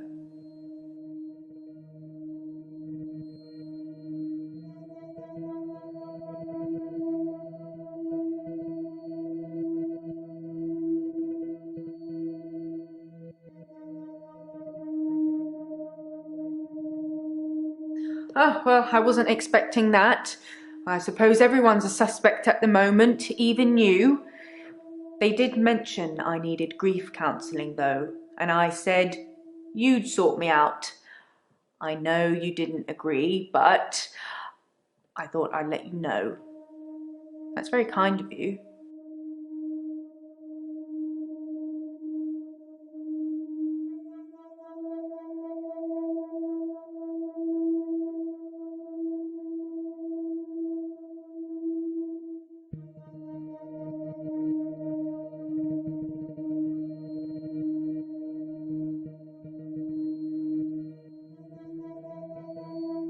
I wasn't really in his social circle, so I don't know if he had any friends.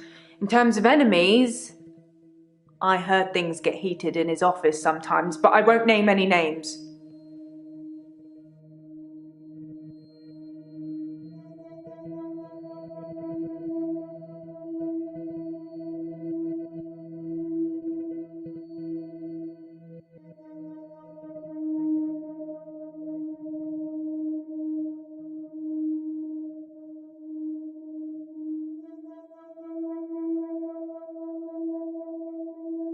Susan, Annabelle, Melissa, there are some names, but they're not names of anyone I know.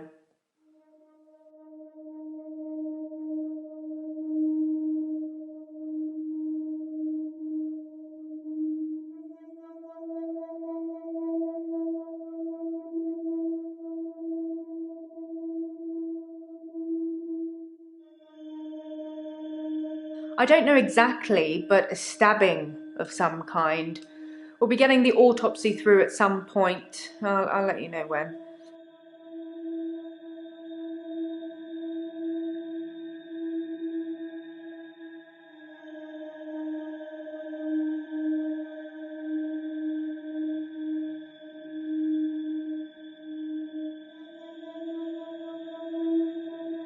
I didn't see it myself, so I don't know. But I heard it was a bit of a mess with all the blood and everything. They have people who clean up after such things, though, so you really can't tell, can you? But don't worry.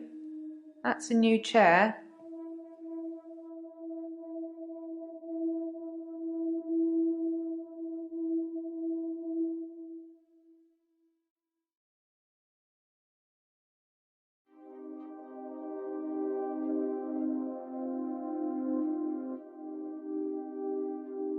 All I know is the police took his chair. Forensics, I suppose.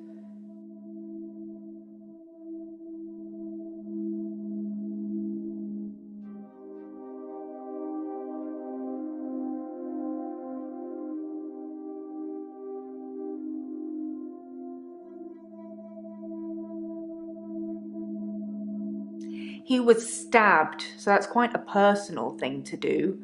I wouldn't be surprised if it was one of the patients who had a problem with the treatment they were getting.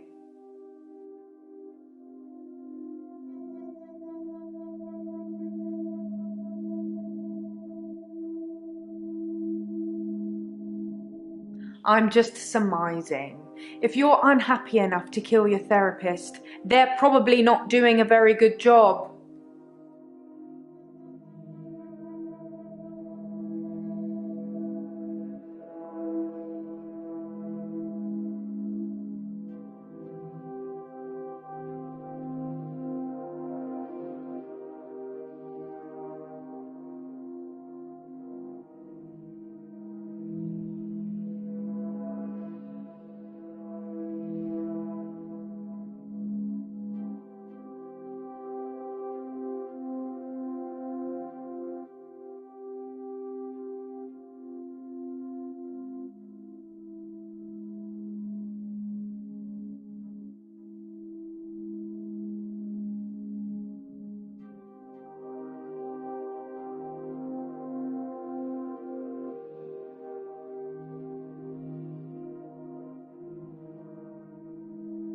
I'm not sure Ben will be coming in for a while.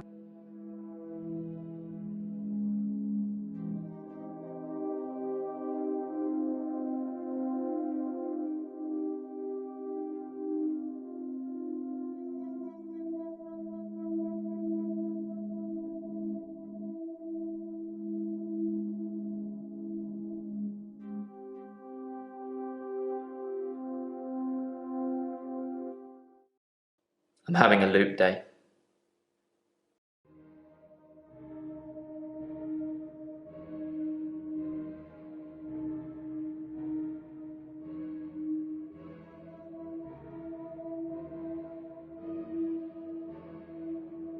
It's a do-over day? You won't remember. What's the name of your assistant again?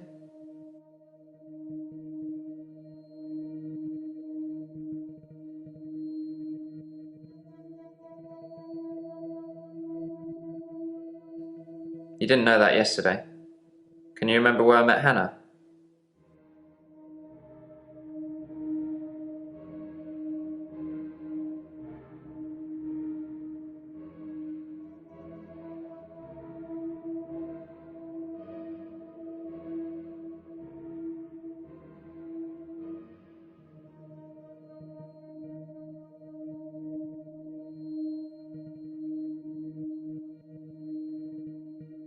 Well done, Doctor. Yeah, we met at secondary. Wouldn't it be funny if my day loops if you fail to get a question right?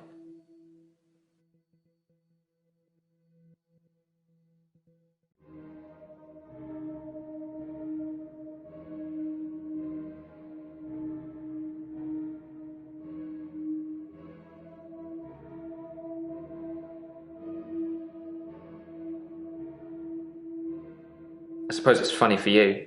You won't remember. Anyway, I think I'll probably head home. This isn't helping.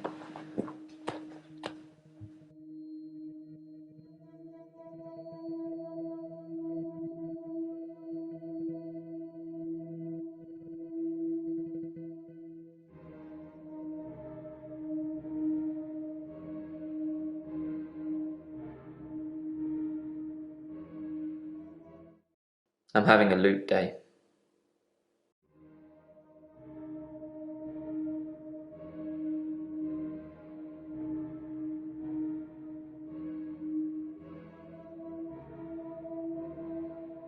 It's a do-over day. You won't remember. What's the name of your assistant again?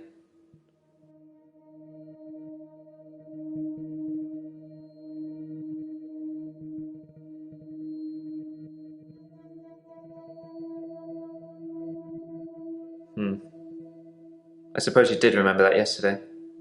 Can you remember where I met Hannah?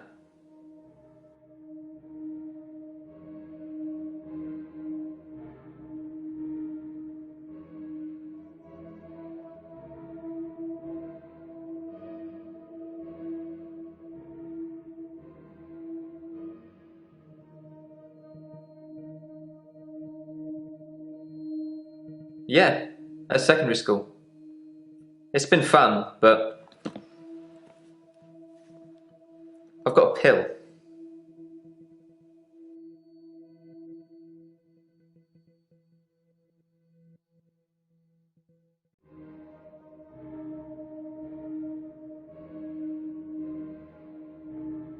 Dr. Dekker gave me this pill. He told me if I took it, I'd never have another loot day. It's got a small skull and crossbones on it. Should I take the tablet, Doctor?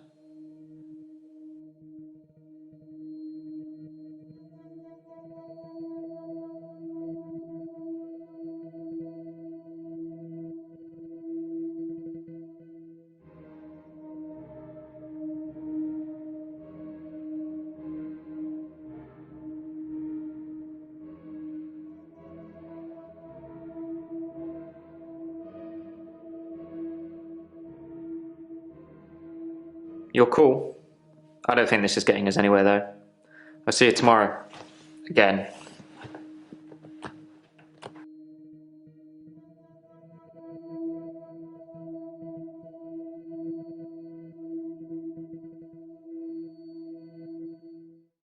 I'm having a loot day.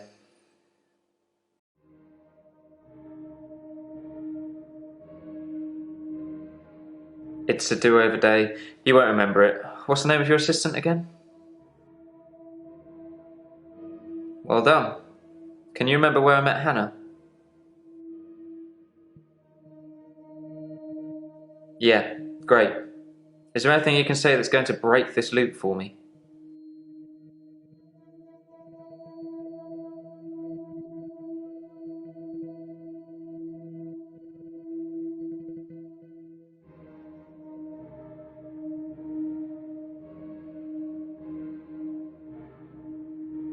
I never mentioned a pill this time, or a tablet. What the hell is going on here? Are you reliving my days?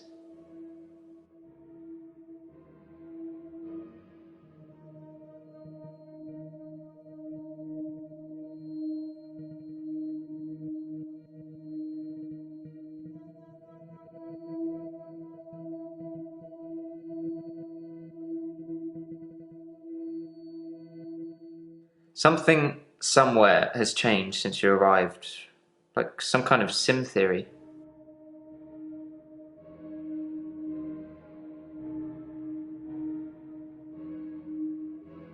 It's a thing. Some professor believes we could be living inside a computer simulation and someone is controlling us. And there are millions of these sims. And someone somewhere behind a keyboard is just causing havoc. I'm starting to think you have that keyboard, Doctor. Wait, don't answer that. I don't want to know.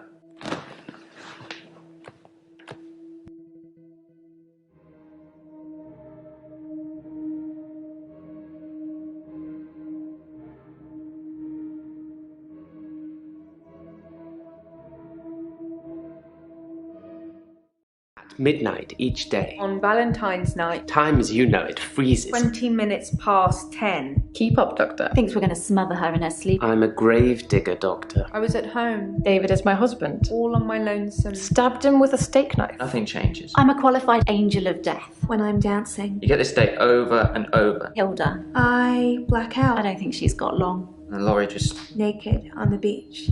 Hannah. Is that it for today?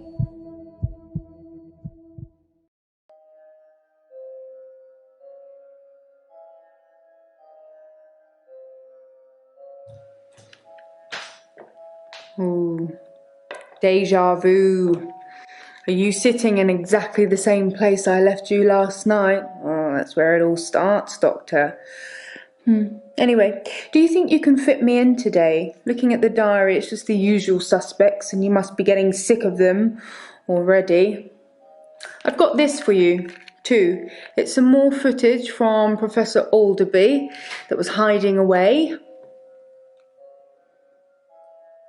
Well, come find me if you need anything.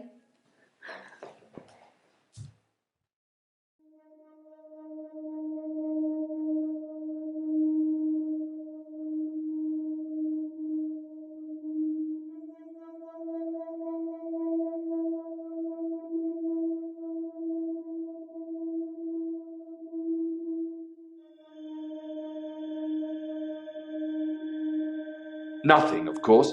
The faculty thinks I've gone loopy, like some kind of spongy Mobius strip. That's why I'm here, isn't it, Dr. Dekker? Him, God, the great old one, the elder god, Cthulhu, however you address him. Listen to me! You're not listening! It's your only bloody job! Well, let's call him God. He creates this world for his amusement, something he can play with and occasionally alter to suit his mood. God loves chaos, but something goes wrong. Man and woman evolve. What was once chaotic becomes, well, more ordered.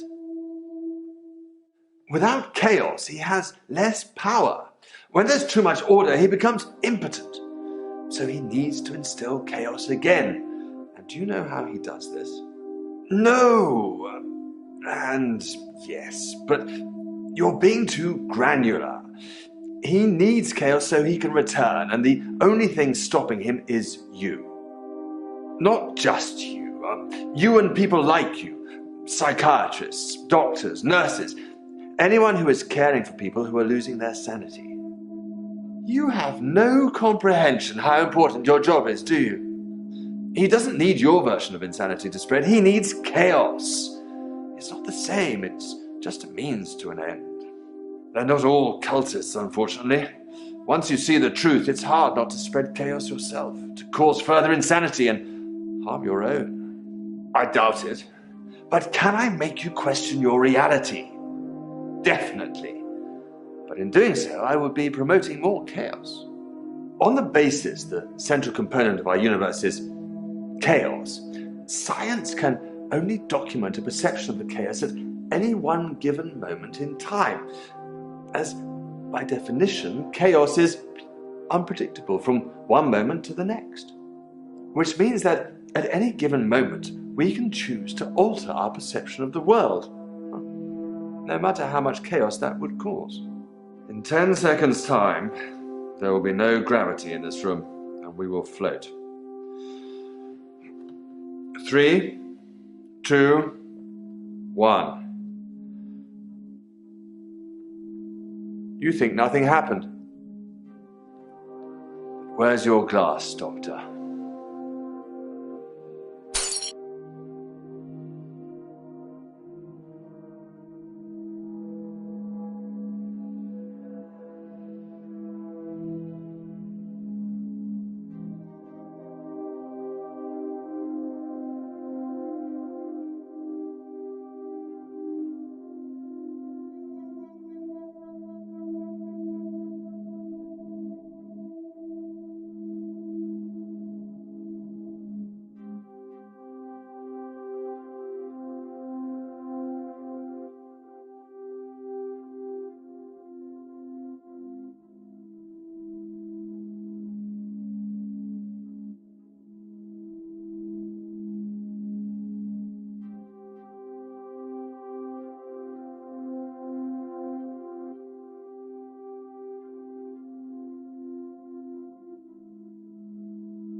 I haven't been back to the beach since our last session, and no blackouts, new doctor and new hope.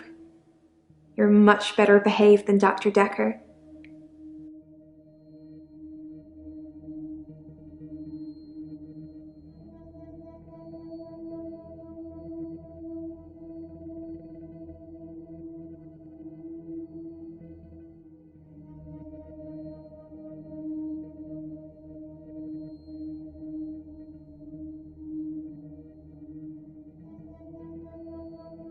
Dr. Dekker dated his patients.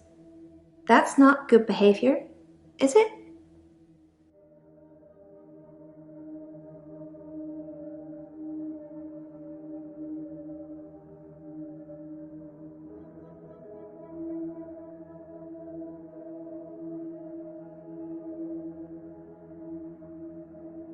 I think her name was Scarlett?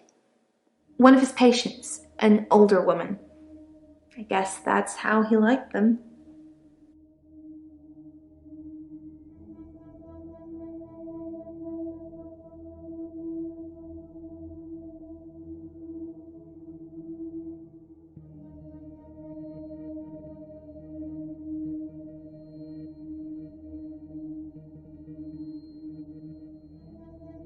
I didn't do anything on Valentine's Day.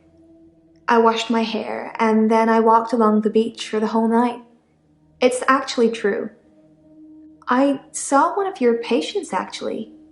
The nurse. She was on the pier with someone.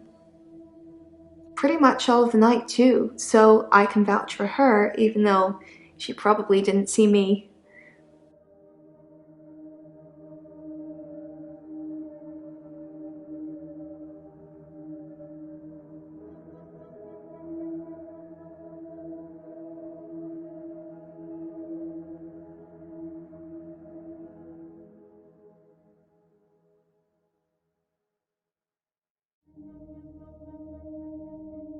I haven't been back to the beach since our last session.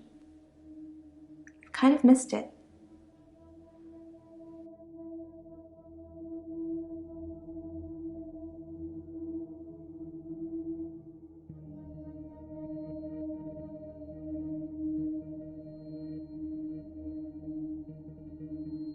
You do something a lot, you're gonna miss it.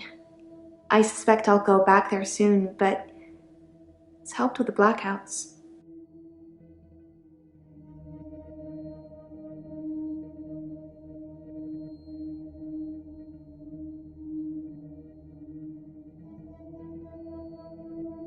We went out for drinks. Didn't you know? He said it was a breach of something or the other, but I can be pretty persuasive when I want to be. Shh.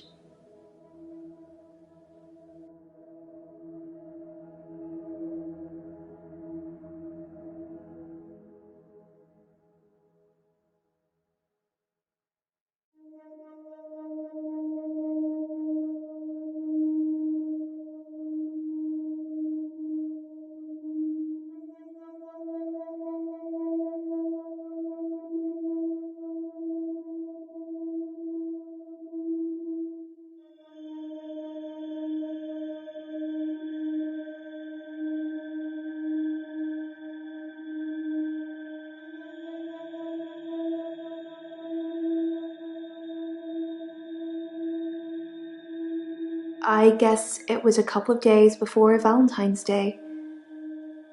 It wasn't a date or anything. I noticed in our sessions that he'd been acting a little strange. He just didn't seem right. I wanted to find out what was wrong.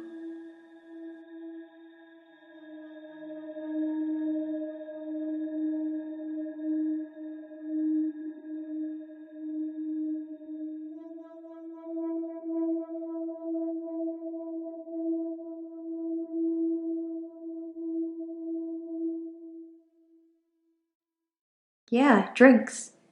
I think Dr. Dekker ordered neat whiskey. I had water. I don't drink.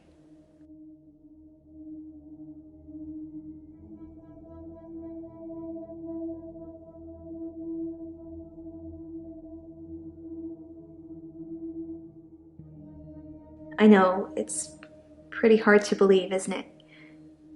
I feel pretty ugly. But I think I have a nice smile.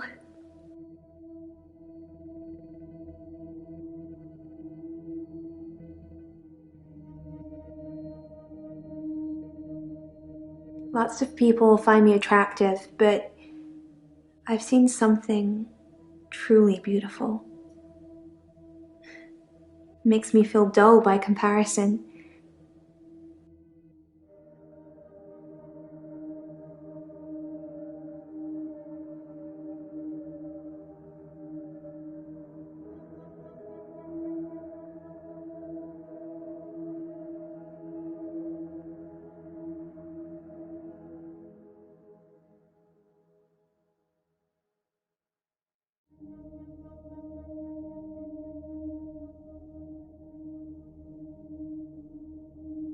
I have a recurring dream where I find something beautiful in the sea. But I don't know you that well yet, Doctor.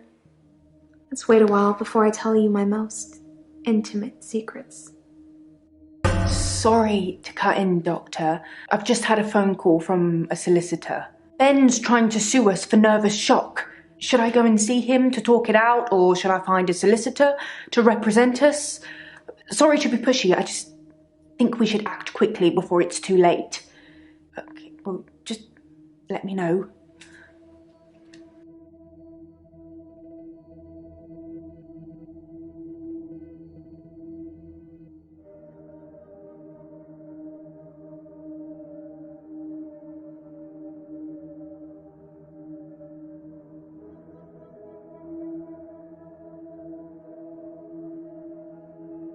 Wouldn't you like to know? Is our session up now?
I didn't do anything on.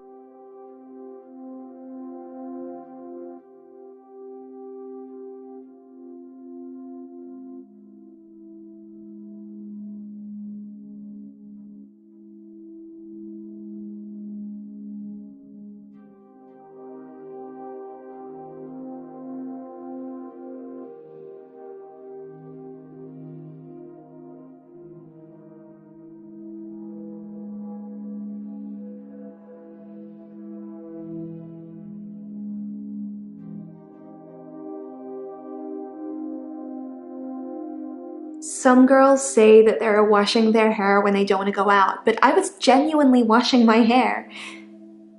Do you think my hair is pretty, Doctor?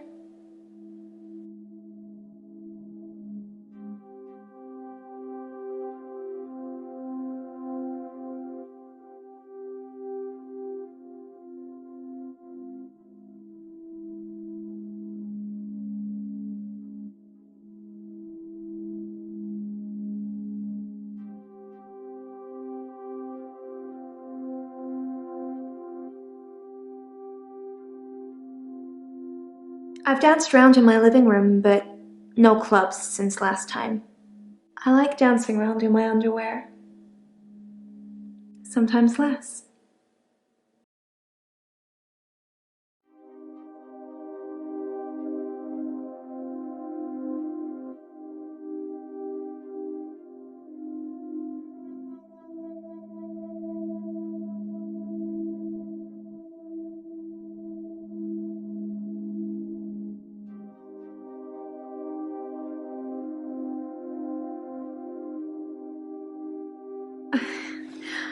It's such a mess, but thank you.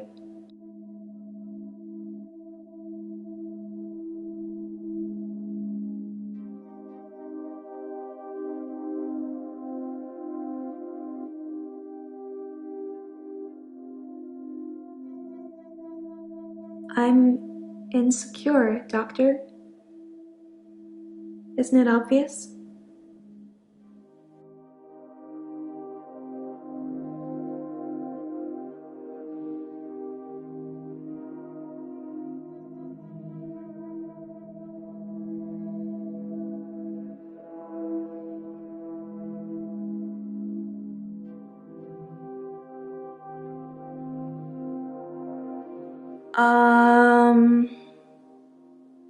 Nope.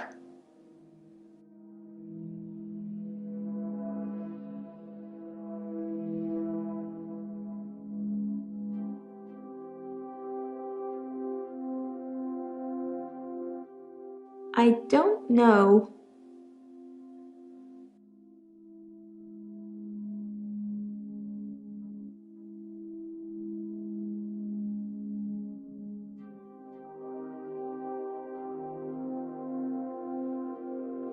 People are quick to put labels on everything. I suppose Dr. Dekker was more than just a therapist to me. We had a lot of things in common, but we weren't seeing each other.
We went out for drinks.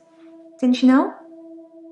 He said it was a breach of something or the other, but I can be pretty persuasive when I want to be.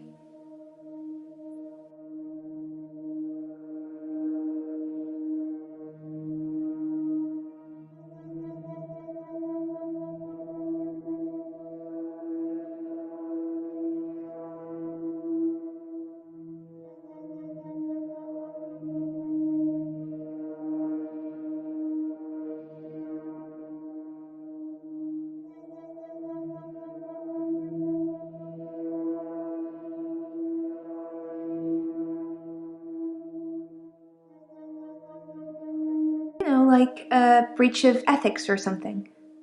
Girl doesn't ask for details.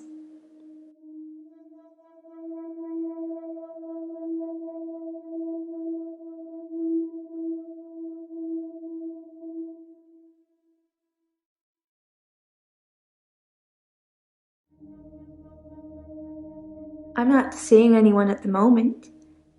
Are you offering, Doctor?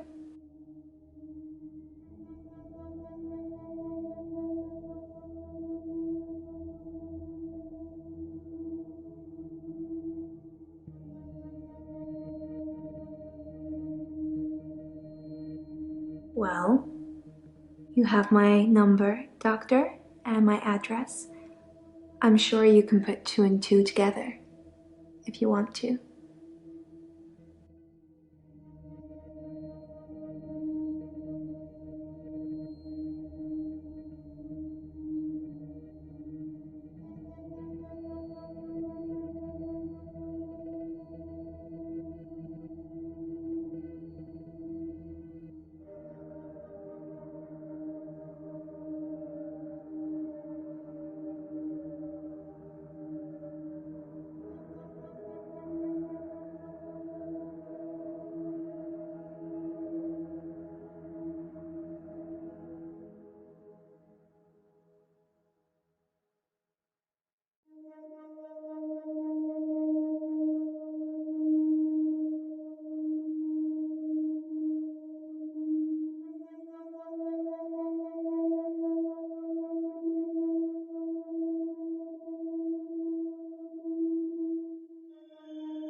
Hello again, Doctor. I had a bit of a shaky loop incident, but let's not talk about it. Yesterday, I set fire to Hannah's clothes in the garden. I just wanted the day to move forward. I instantly regretted it. And lo and behold, here we are, a new day. Hannah's clothes are a pile of ashes.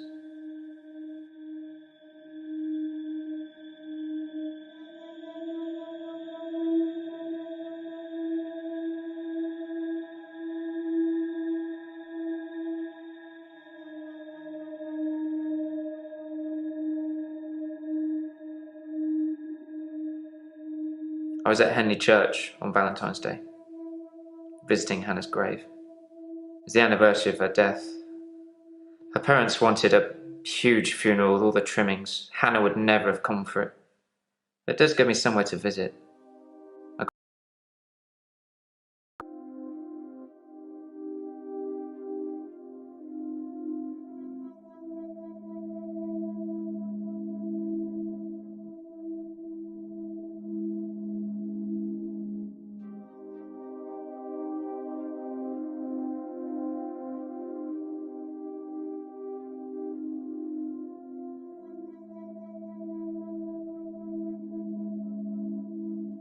We walk alone without our angel.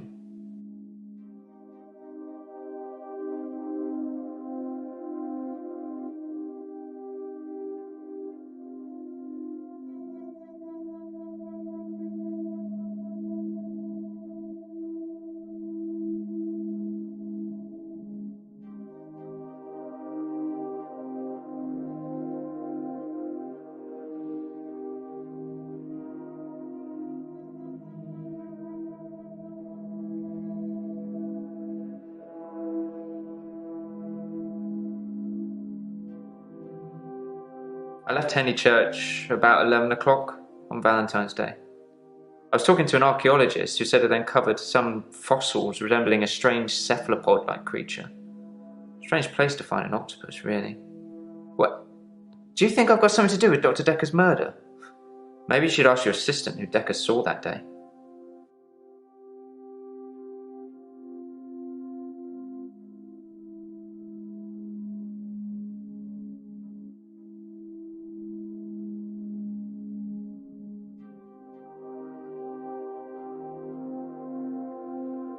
I've kept almost all of her stuff as she left it. It's just the clothes. I've decided to burn those yesterday, so here I am. Hannah loved clothes.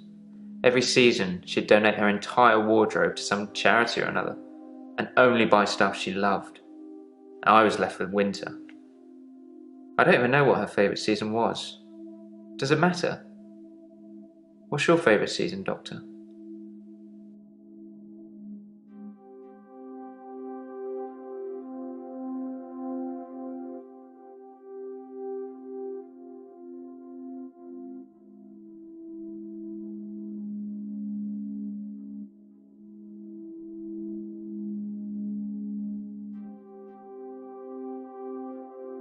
If you like winter, you're supposed to be hard-working and analytical. I suppose that increases my chances of you curing my problem. I don't think winter was Hannah's favourite season. Not colourful enough.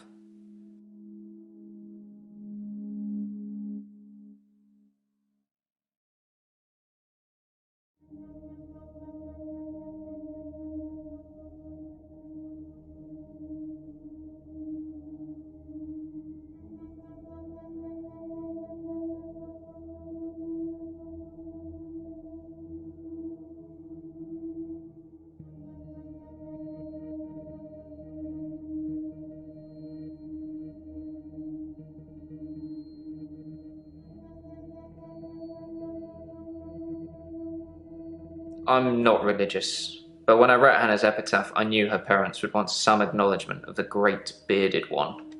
But she was an angel to me. She was an angel to everyone.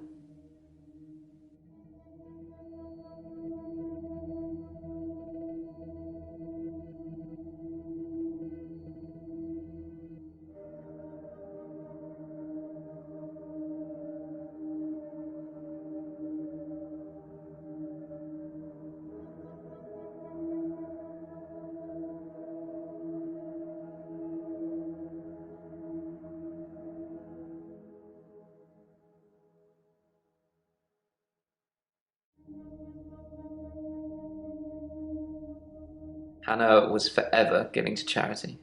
Her things, her time, our money. I actually suggested a charity that Dr. Dekker mentioned called Mindstretch Outreach.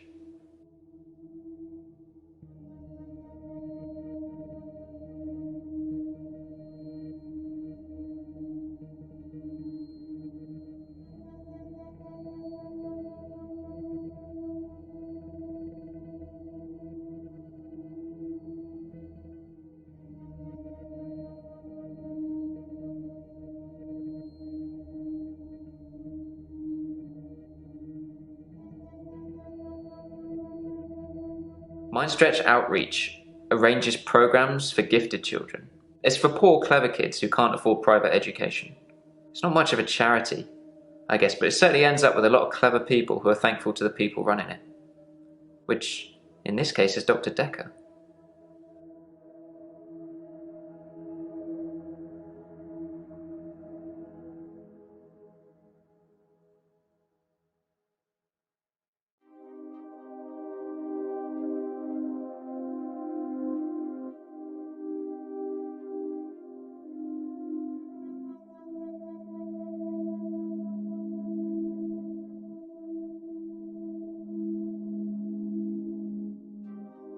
I don't know.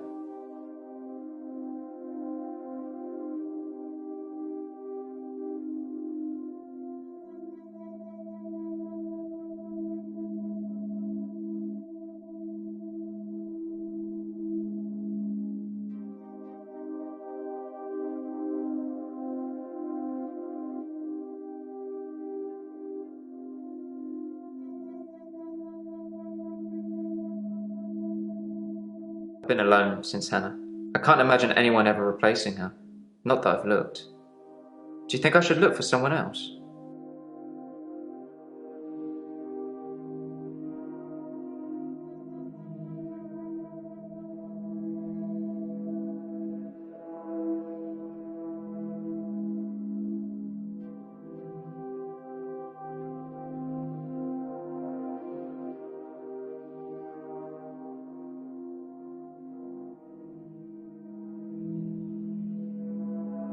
Thanks, Doctor.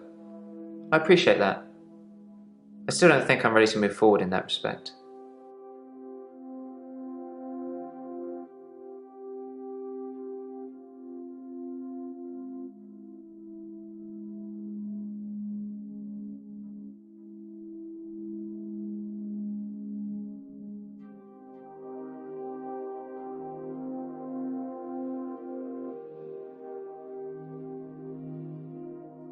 Yeah, I did get a call from him.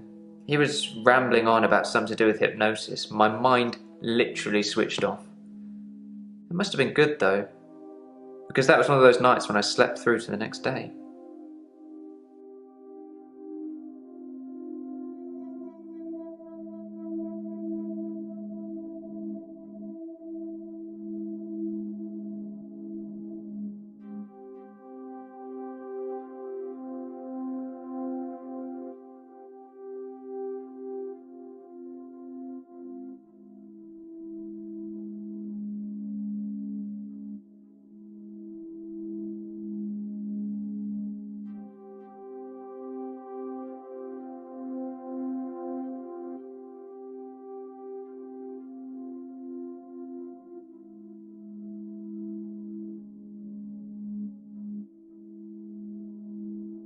Dr. Dekker felt that Hannah was holding me back. The memories of Hannah. In his opinion, I was holding on to the past. So I guess he cursed me, if that's even a thing.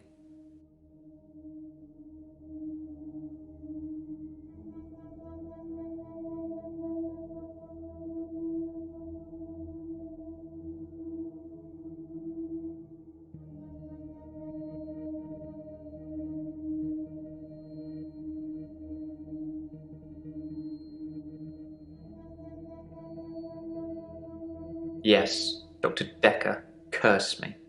I don't really want to talk about it, but let's just say I blame him for the way I am. Can you give me some advice, Doctor?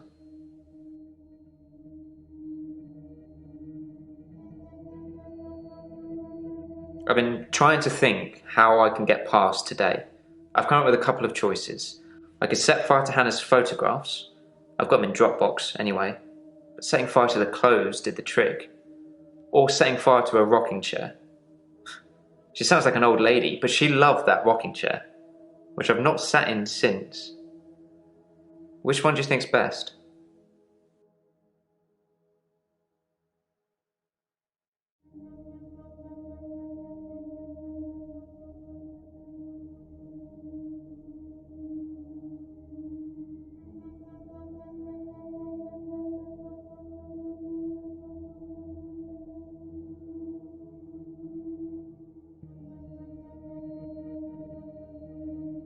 Photographs it is then. I'll let you know how it goes.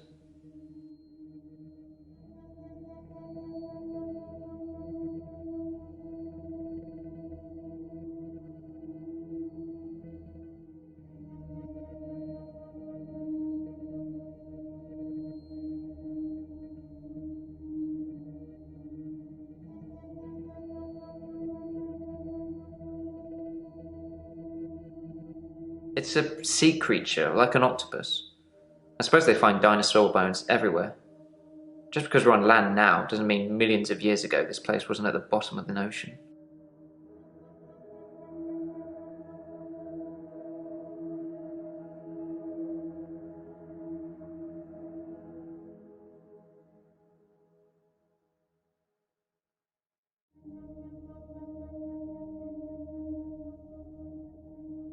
Yeah, Dr. Dekker and his hypnosis. One of his many therapeutic methods to unravel our problems. I'm not up for it with you, though, if that's what you're thinking.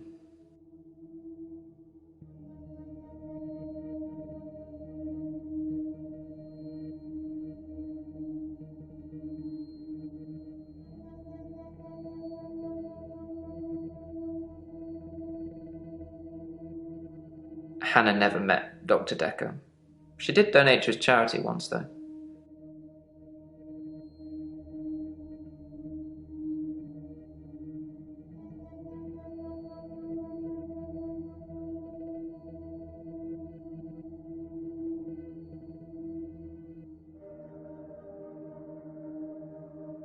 I like winter. Being snowed in with Hannah, just the two of us. It's paradise.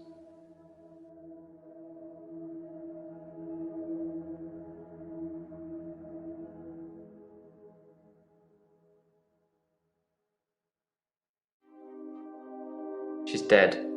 Thanks for bringing that up.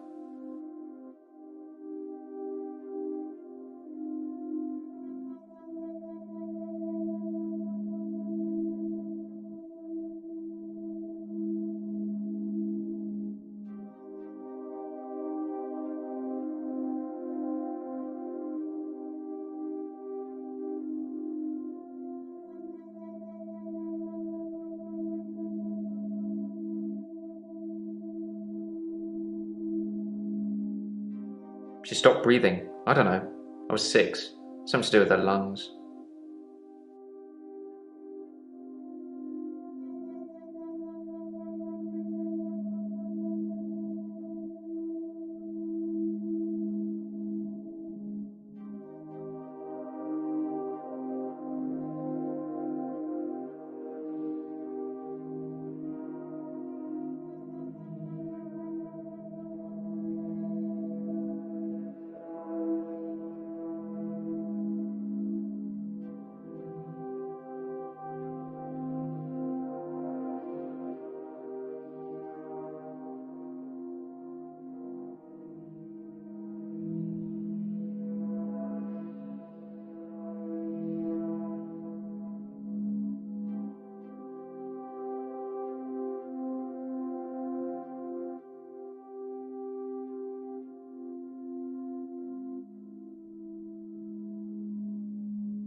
Mindstretch Outreach arranges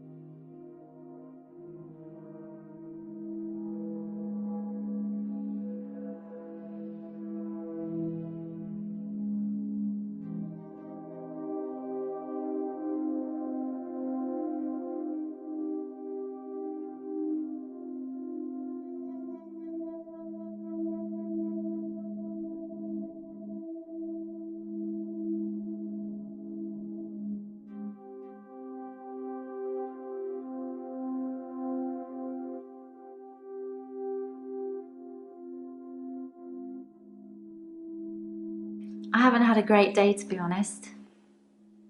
Someone accused me of stealing from my patients, which I would never do.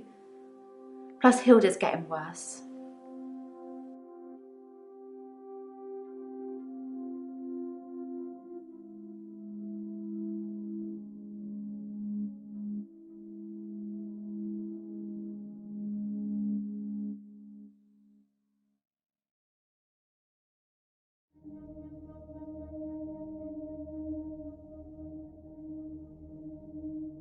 Hilda's the one I mentioned in our last session.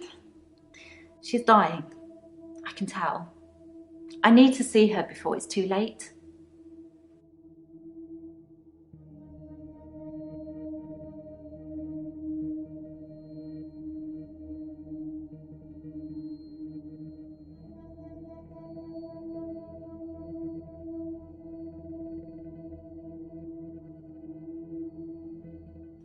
This? Well, it started with this. It's a locket. Alice, one of my patients, gave it to me before she died.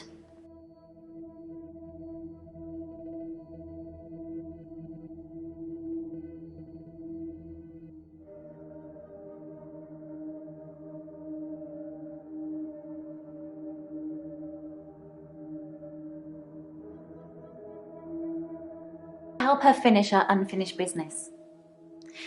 People who are dying always have things they wish they could do before they go. We leave a lot of loose ends in our lives. We're very messy that way.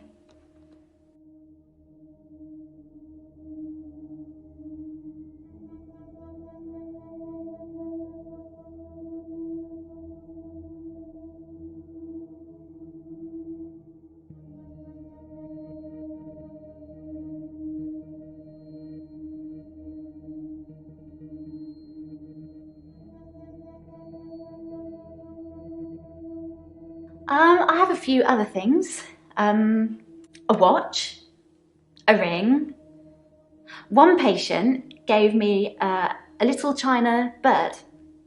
They're not valuable, just trinkets really.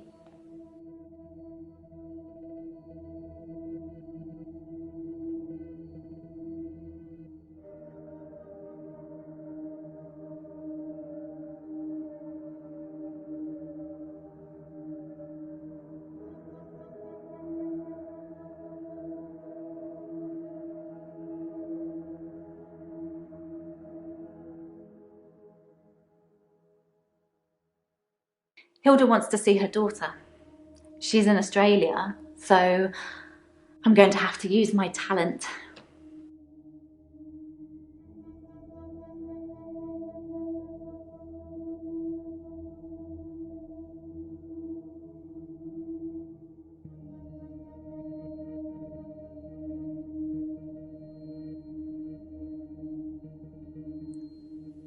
I can change my skin.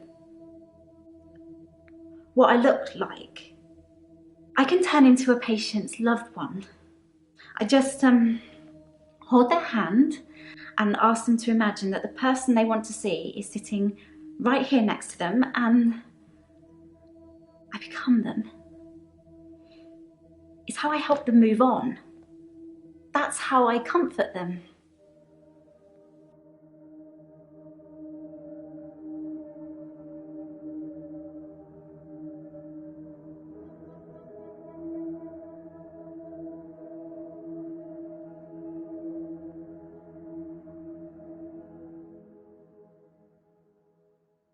I only shift at work to help my patients. I don't have any interest in using it as a party trick or to deceive anyone.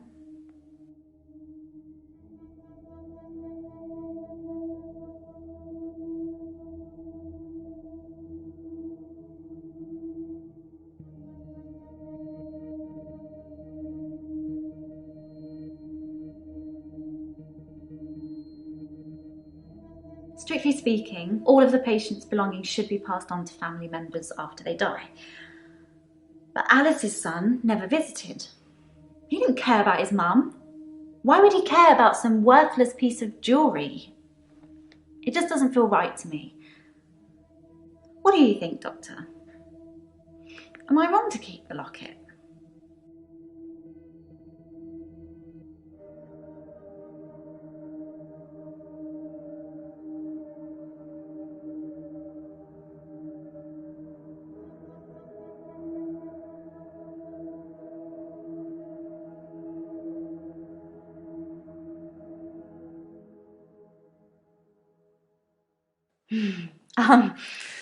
Actually, I had a hot date. It wasn't anything serious, just some guy I know. But It was a nice date, different to what I'm used to.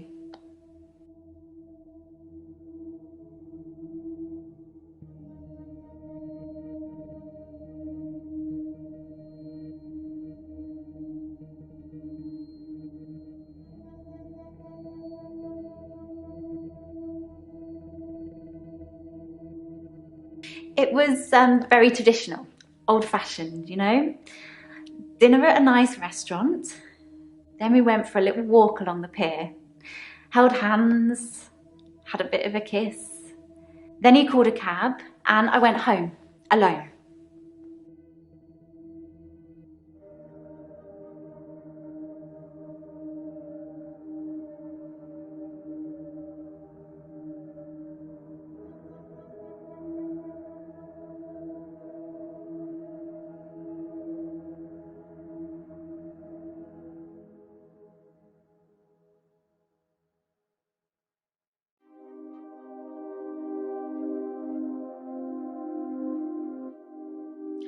Thank you, Doctor. That makes me feel much better. I shouldn't let what Terry says bother me so much.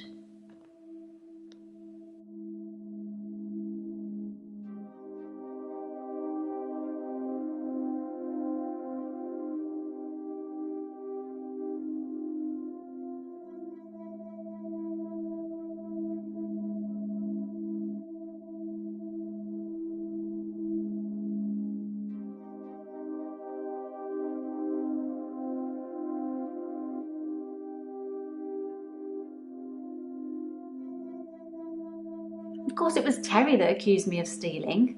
One of the other nurses, she's actually trying to make out that I'm some kind of HSK.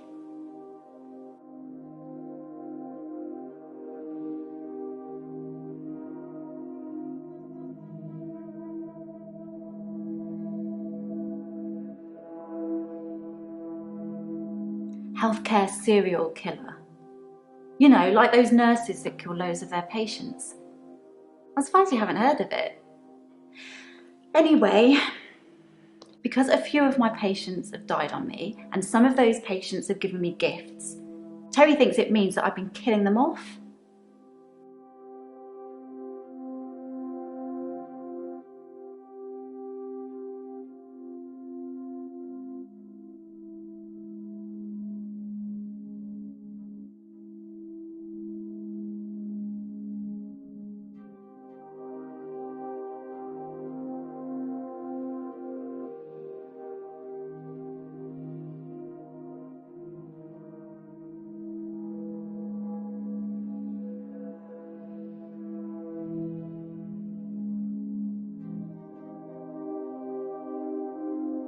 I don't know, sorry.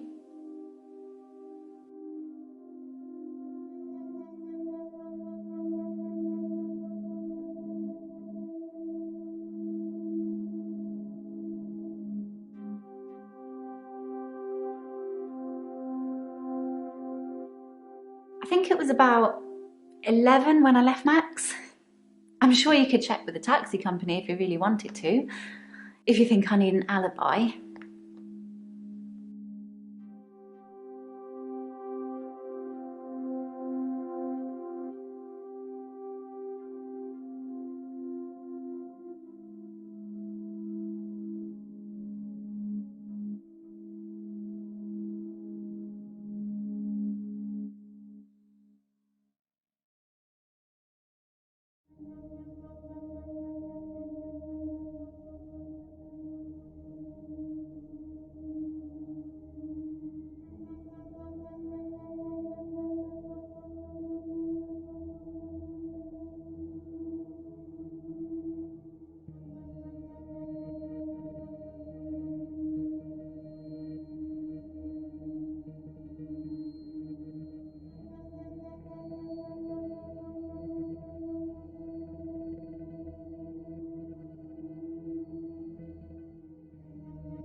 Yes, I had a session with Dr. Dekker on Valentine's Day. 3 o'clock, I think. Just a few hours later, he was... I still can't get over it.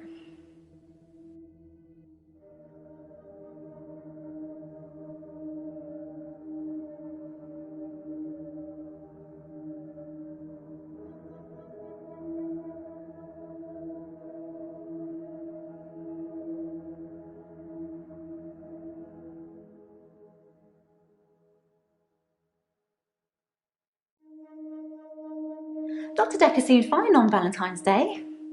He seemed to be in a good mood. It didn't seem like anything was bothering him.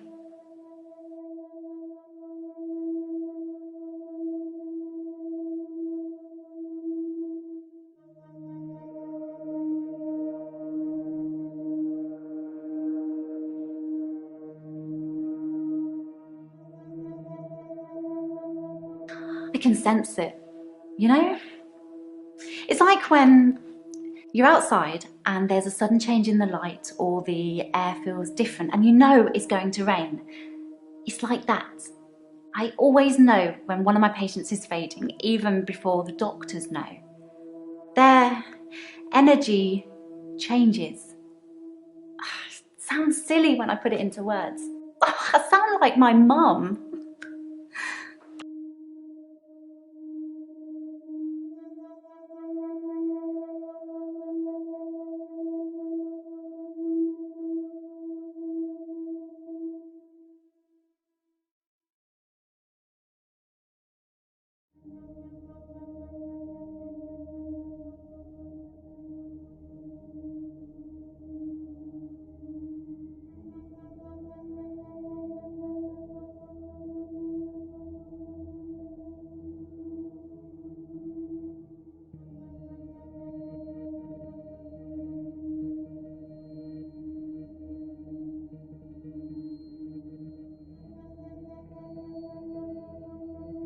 I want to answer all your questions, but I'm not really sure what you're asking me.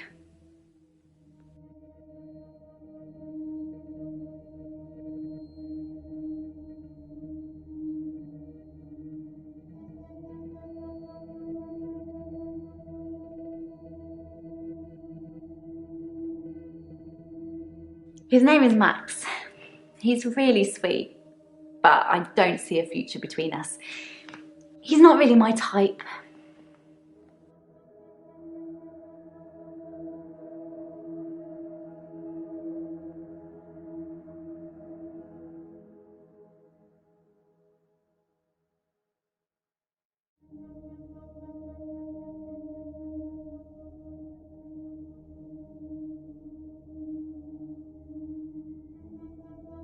I've known Max a couple of years, but this is the first time we've been on a date. I don't think he's boyfriend material.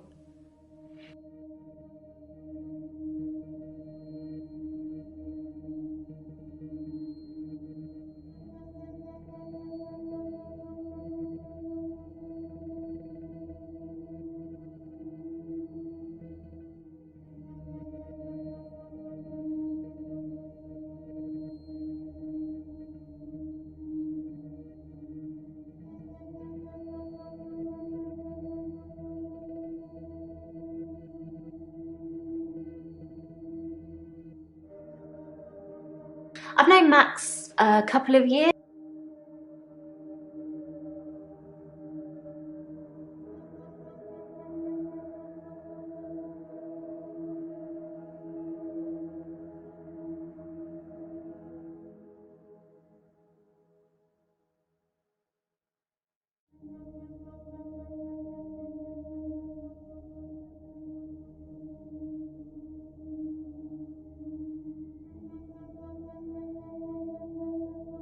The day Dr. Dekker was killed, I had a session with him in the morning at my usual time, 11 o'clock. That was the last time I saw him.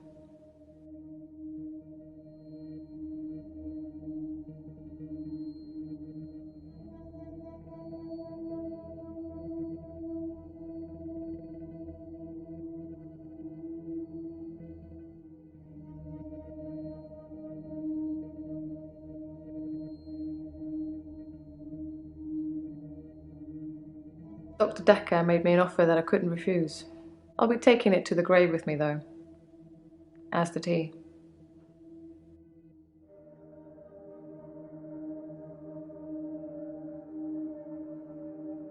It's the anniversary of my parents' death today. I went to the lake house. I always go to the lake house anyway, but it's also where they died.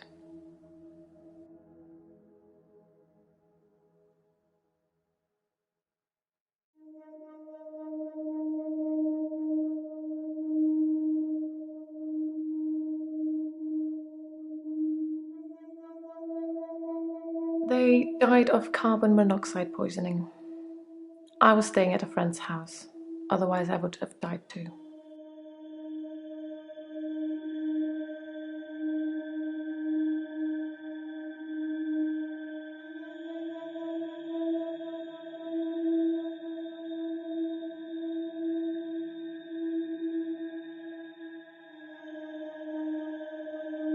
I stood for a while, looking across the water. It's peaceful there. It's the place that makes me feel the most. There was a girl there, by the lake, only about 9 or 10. She was fishing, if you can call it that, with one of those nets on a stick.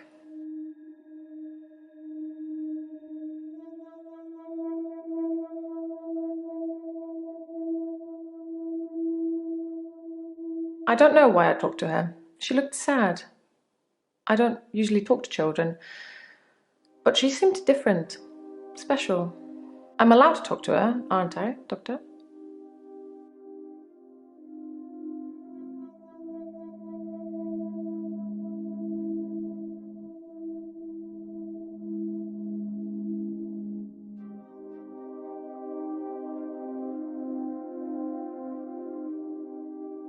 David had been hunting again, and, well, she's seen some of the skins he hung around the lake house.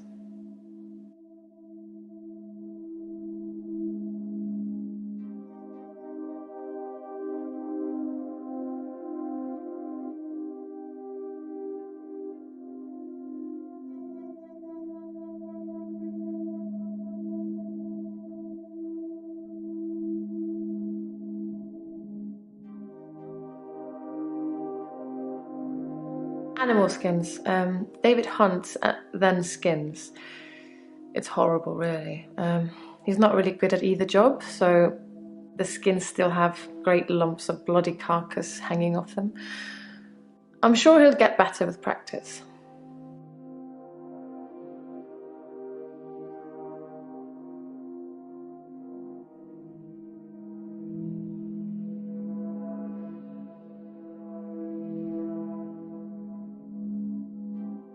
David wasn't there. Or at least I didn't see him. I didn't go inside. I forgot my key, and the spare was missing.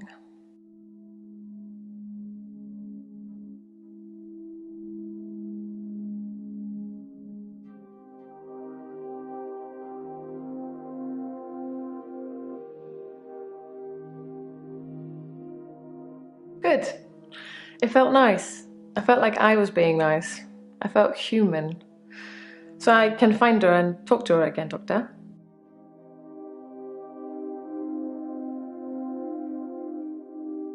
Then I will. I'll look for her next time I'm there.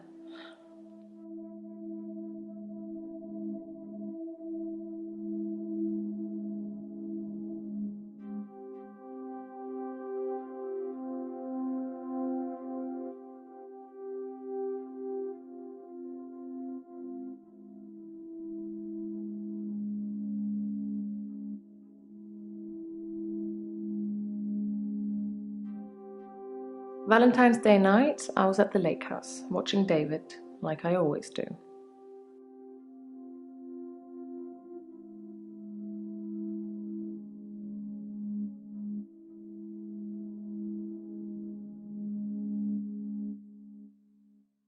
He has trouble with his mental faculties and is getting worse. Yes, I'll watch him and make sure nothing bad happens.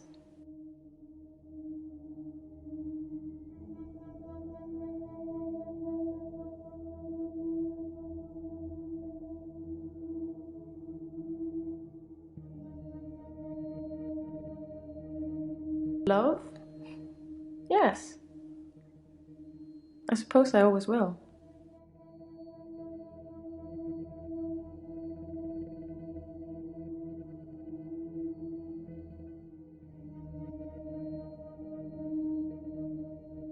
I don't know.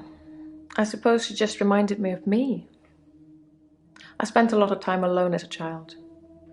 She said she was trying to catch some strange creatures that she's seen in the water.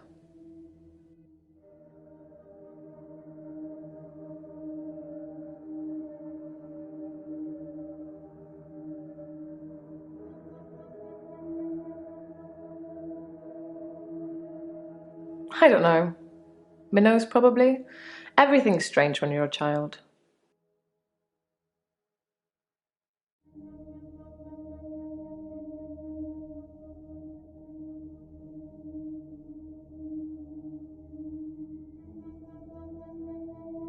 Met isn't the right word. David has always been there, in the shadows, on the periphery. I move in very exclusive circles. You tend to see the same faces.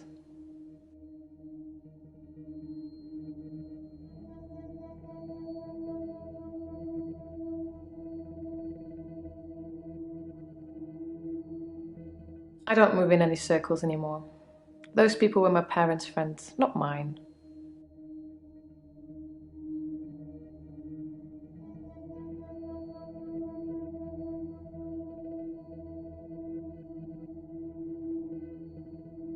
It was 12 years ago. I was still very young. Too young to be an orphan anyway. I had to toughen up quickly.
Do you think I killed my parents?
Sorry, I don't know anything about that.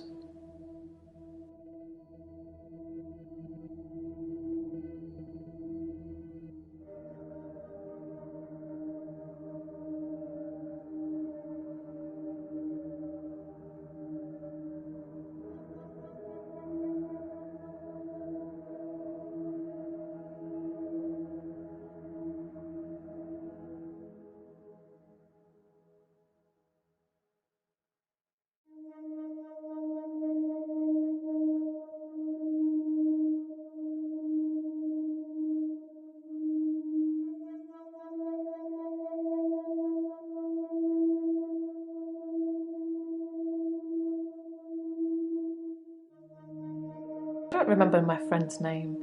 She was a girl from my school. Vicky, Charlotte. It's not really important.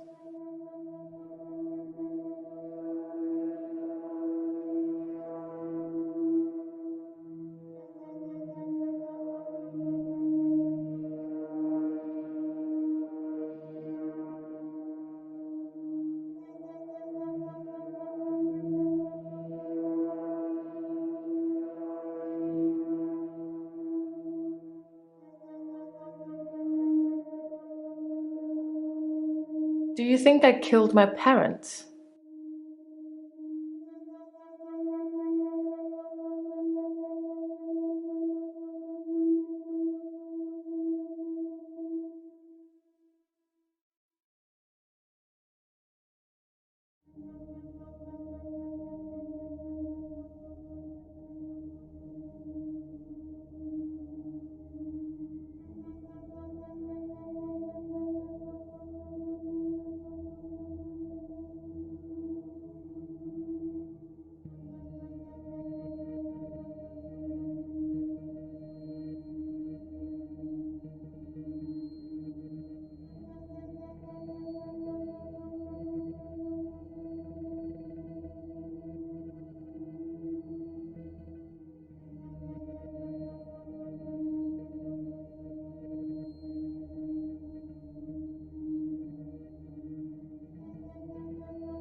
I'm not sure.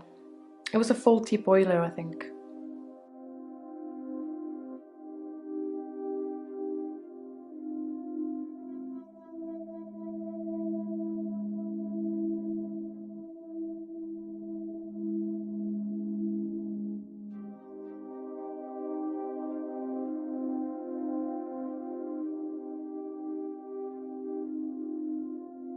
There's very little I'm not willing to talk about, Doctor.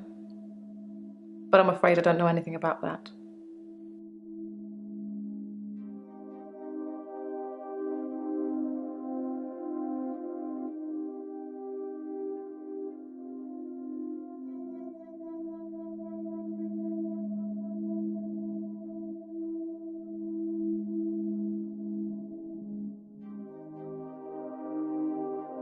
Why? Because I stabbed my husband? That doesn't mean I killed my parents.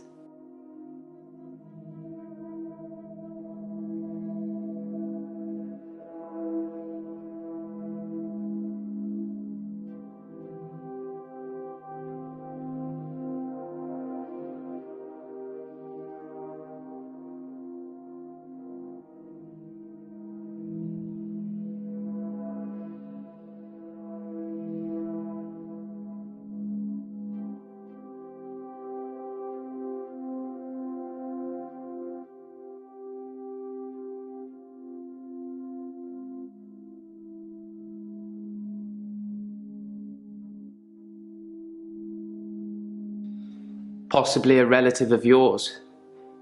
Possibly a patient that died here. I'm not sure. She doesn't normally say anything.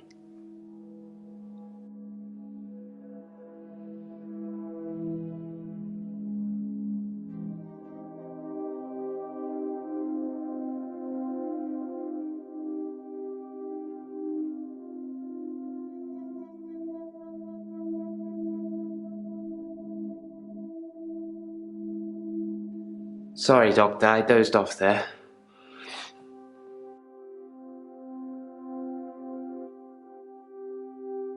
There's something I want to tell you about. Something else that's wrong with me. I think I've been getting a bit out of control in my hour.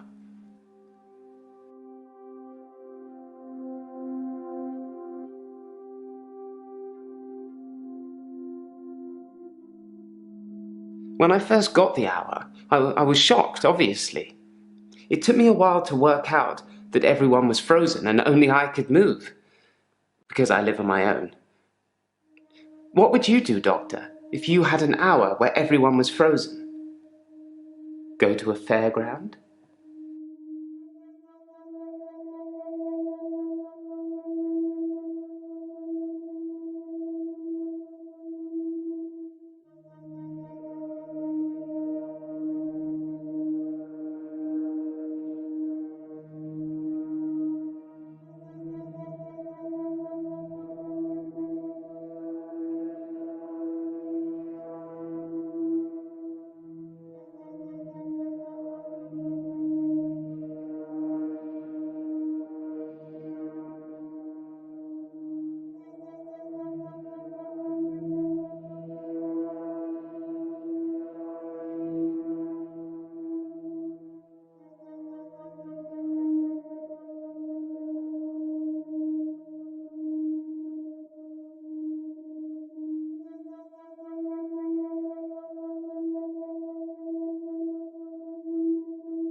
Well, that makes me feel a little better.